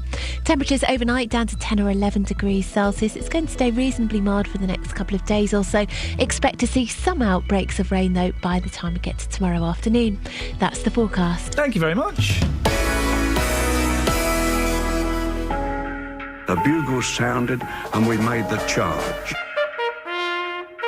100 years ago, stories began. Suddenly, everybody's sons and brothers and husbands were soldiers. But never ended. They came down like... That was the noise the bullets made as they came down. If you've got a World War I connection, we want to hear it. Machine gun bullets peppered round us, and they came at us almost like hailstones. Email 3cr@bbc.co.uk. The idea was that the women were to take over and free men for other jobs. And help BBC Three Counties Radio tell your story. In the twinkle of an eye, I was the only one left alive out of 400. Now, teachers are on strike in Buckinghamshire, particularly Milton Keynes. It's affected there, but it's all across Buckinghamshire. We spoke to a member of the union who said it's the fault of the government. Well, I think it was Iain who called in, who said that these teachers have it easy. They start work at 8:30, they finish at 4, they get 3 weeks off at Christmas, 6 weeks off in the summer. Well, is it really like that? Dave's in Baldock. Dave, is it really that easy for a teacher? No, I think Iain needs to get a life like a lot of parents. Unfortunately, they are very much... if they actually put more time into their kids, then maybe teachers wouldn't have to do so much time, because they do a heck of a lot of hours. particularly primary. There's a few things that have popped up here. What your wife's a teacher, is that correct? And you're not? No, I obviously no, I wouldn't want to be either. No. Well, so kind of tell me the extra hours that your wife puts in that perhaps people don't see. Well, Ian's right that they do go to school. They have to be there. They have to be there by about 8 o'clock at the earliest, and they finish around about 5 o'clock. Then they come home and after having tea, getting showered, whatever, some don't. And they just sit and do what he calls marking, but it's far more detailed than that. And what are they doing? What are they doing throughout the summer holiday then? That is a 6-week start, isn't it? Well, if you did 70 hours a week, which they're not all paid for, be honest. By the time you come around to the summer session, you'd be wanting quite a few weeks off. So 6 weeks off. They do get 6 weeks, but my wife spends about 4 days winding down, and then she goes in at least a week before new term to obviously get ready for the new. So 5 weeks off. Yeah, correct. That's still not bad going. I'd love 5 weeks off in the summer, 3 weeks off at Christmas. Become a teacher then. Well, do you know what? It's on the list of things to do. Thank you very much, David. Nick's in Oxford. Morning, Nick. Morning, Nick. Morning, sorry. I love. Can I just say, Nick? Can I just say that's not happened to me for ages. I love it when that happens. I love it when a caller calls up and says their name. It tickles me. So thank you for that. You've made my day. I'm not often a 3CR listener. That's why. Oh well, okay, well done. Well, that air caller Ian, there's one of those guys there who thinks that just because they're on strike and I can't strike, he resents them. He doesn't look at the issues. He doesn't read what it's all about. Yeah. And I'm not a teacher. I was a school parent, of course. I do take an interest in education, and I fully support this teacher's action, mainly because it's their only course of action. Whenever teachers or anybody in the public sector take industrial action, it's not because they want to or it's for their own interests. It largely highlights problems in government public spending and government overall macroeconomic policy. It's Nick, they're not doing it to highlight the government policy. They are doing it for their own interests, aren't they? For the interests of their colleagues. It may seem... they're striking for their pensions. They're striking for their pensions, but why is that? Why is it? What's caused them to do that? It's the basic attitude of the government, this Tory-led government, over education. They've always hated teachers. They've always hated anybody in the academia, simply because teachers and education teaches kids things.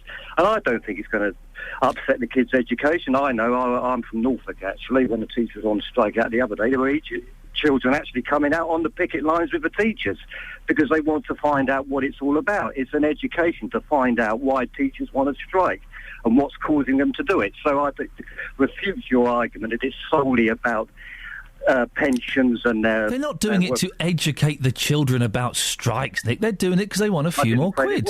I didn't say you said it was educational for the children because they go on the picket line. Well, they're not doing it directly to teach kids about why they're striking, but kids will ask questions. Kids grow up quick now. They want to know why kids. They want to know why people. And it's not just teachers. There's a lot of places in the public sector, the fire service and everywhere else. The post office, they'll be out on strike next week. Why they're taking this action? They're going to ask questions of where the root cause is, and that is government economic policy. Nick, thank you very much. I know you're not a regular listener. Hopefully your call has encouraged you to become one. Thank you very much, sir.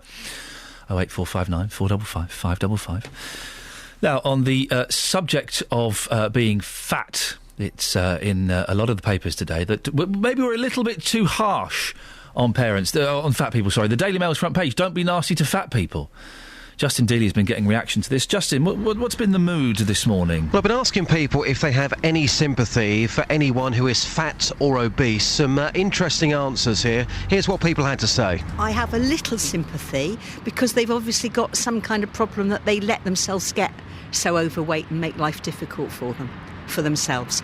But I do worry about the National Health Service and the strains it's putting on, that. And also, as we're flying today, I'm not particularly happy more on planes. if I'm sitting next to a very large person on the plane. Very interesting. What were you just saying there, sir? I agree that people on planes who are really large should pay for 2 seats because they take up all the space. Even if it's a medical condition? And they can't help it, can they? I don't think you have a medical condition if you're overweight. I think it's because you eat too much. Isn't that a poorly educated answer? I'm sorry, but a lot of people listening will be saying, I've got a medical condition, I can't help being overweight. Everybody says that. That's the excuse. Oh, I've got a medical condition. I eat too much.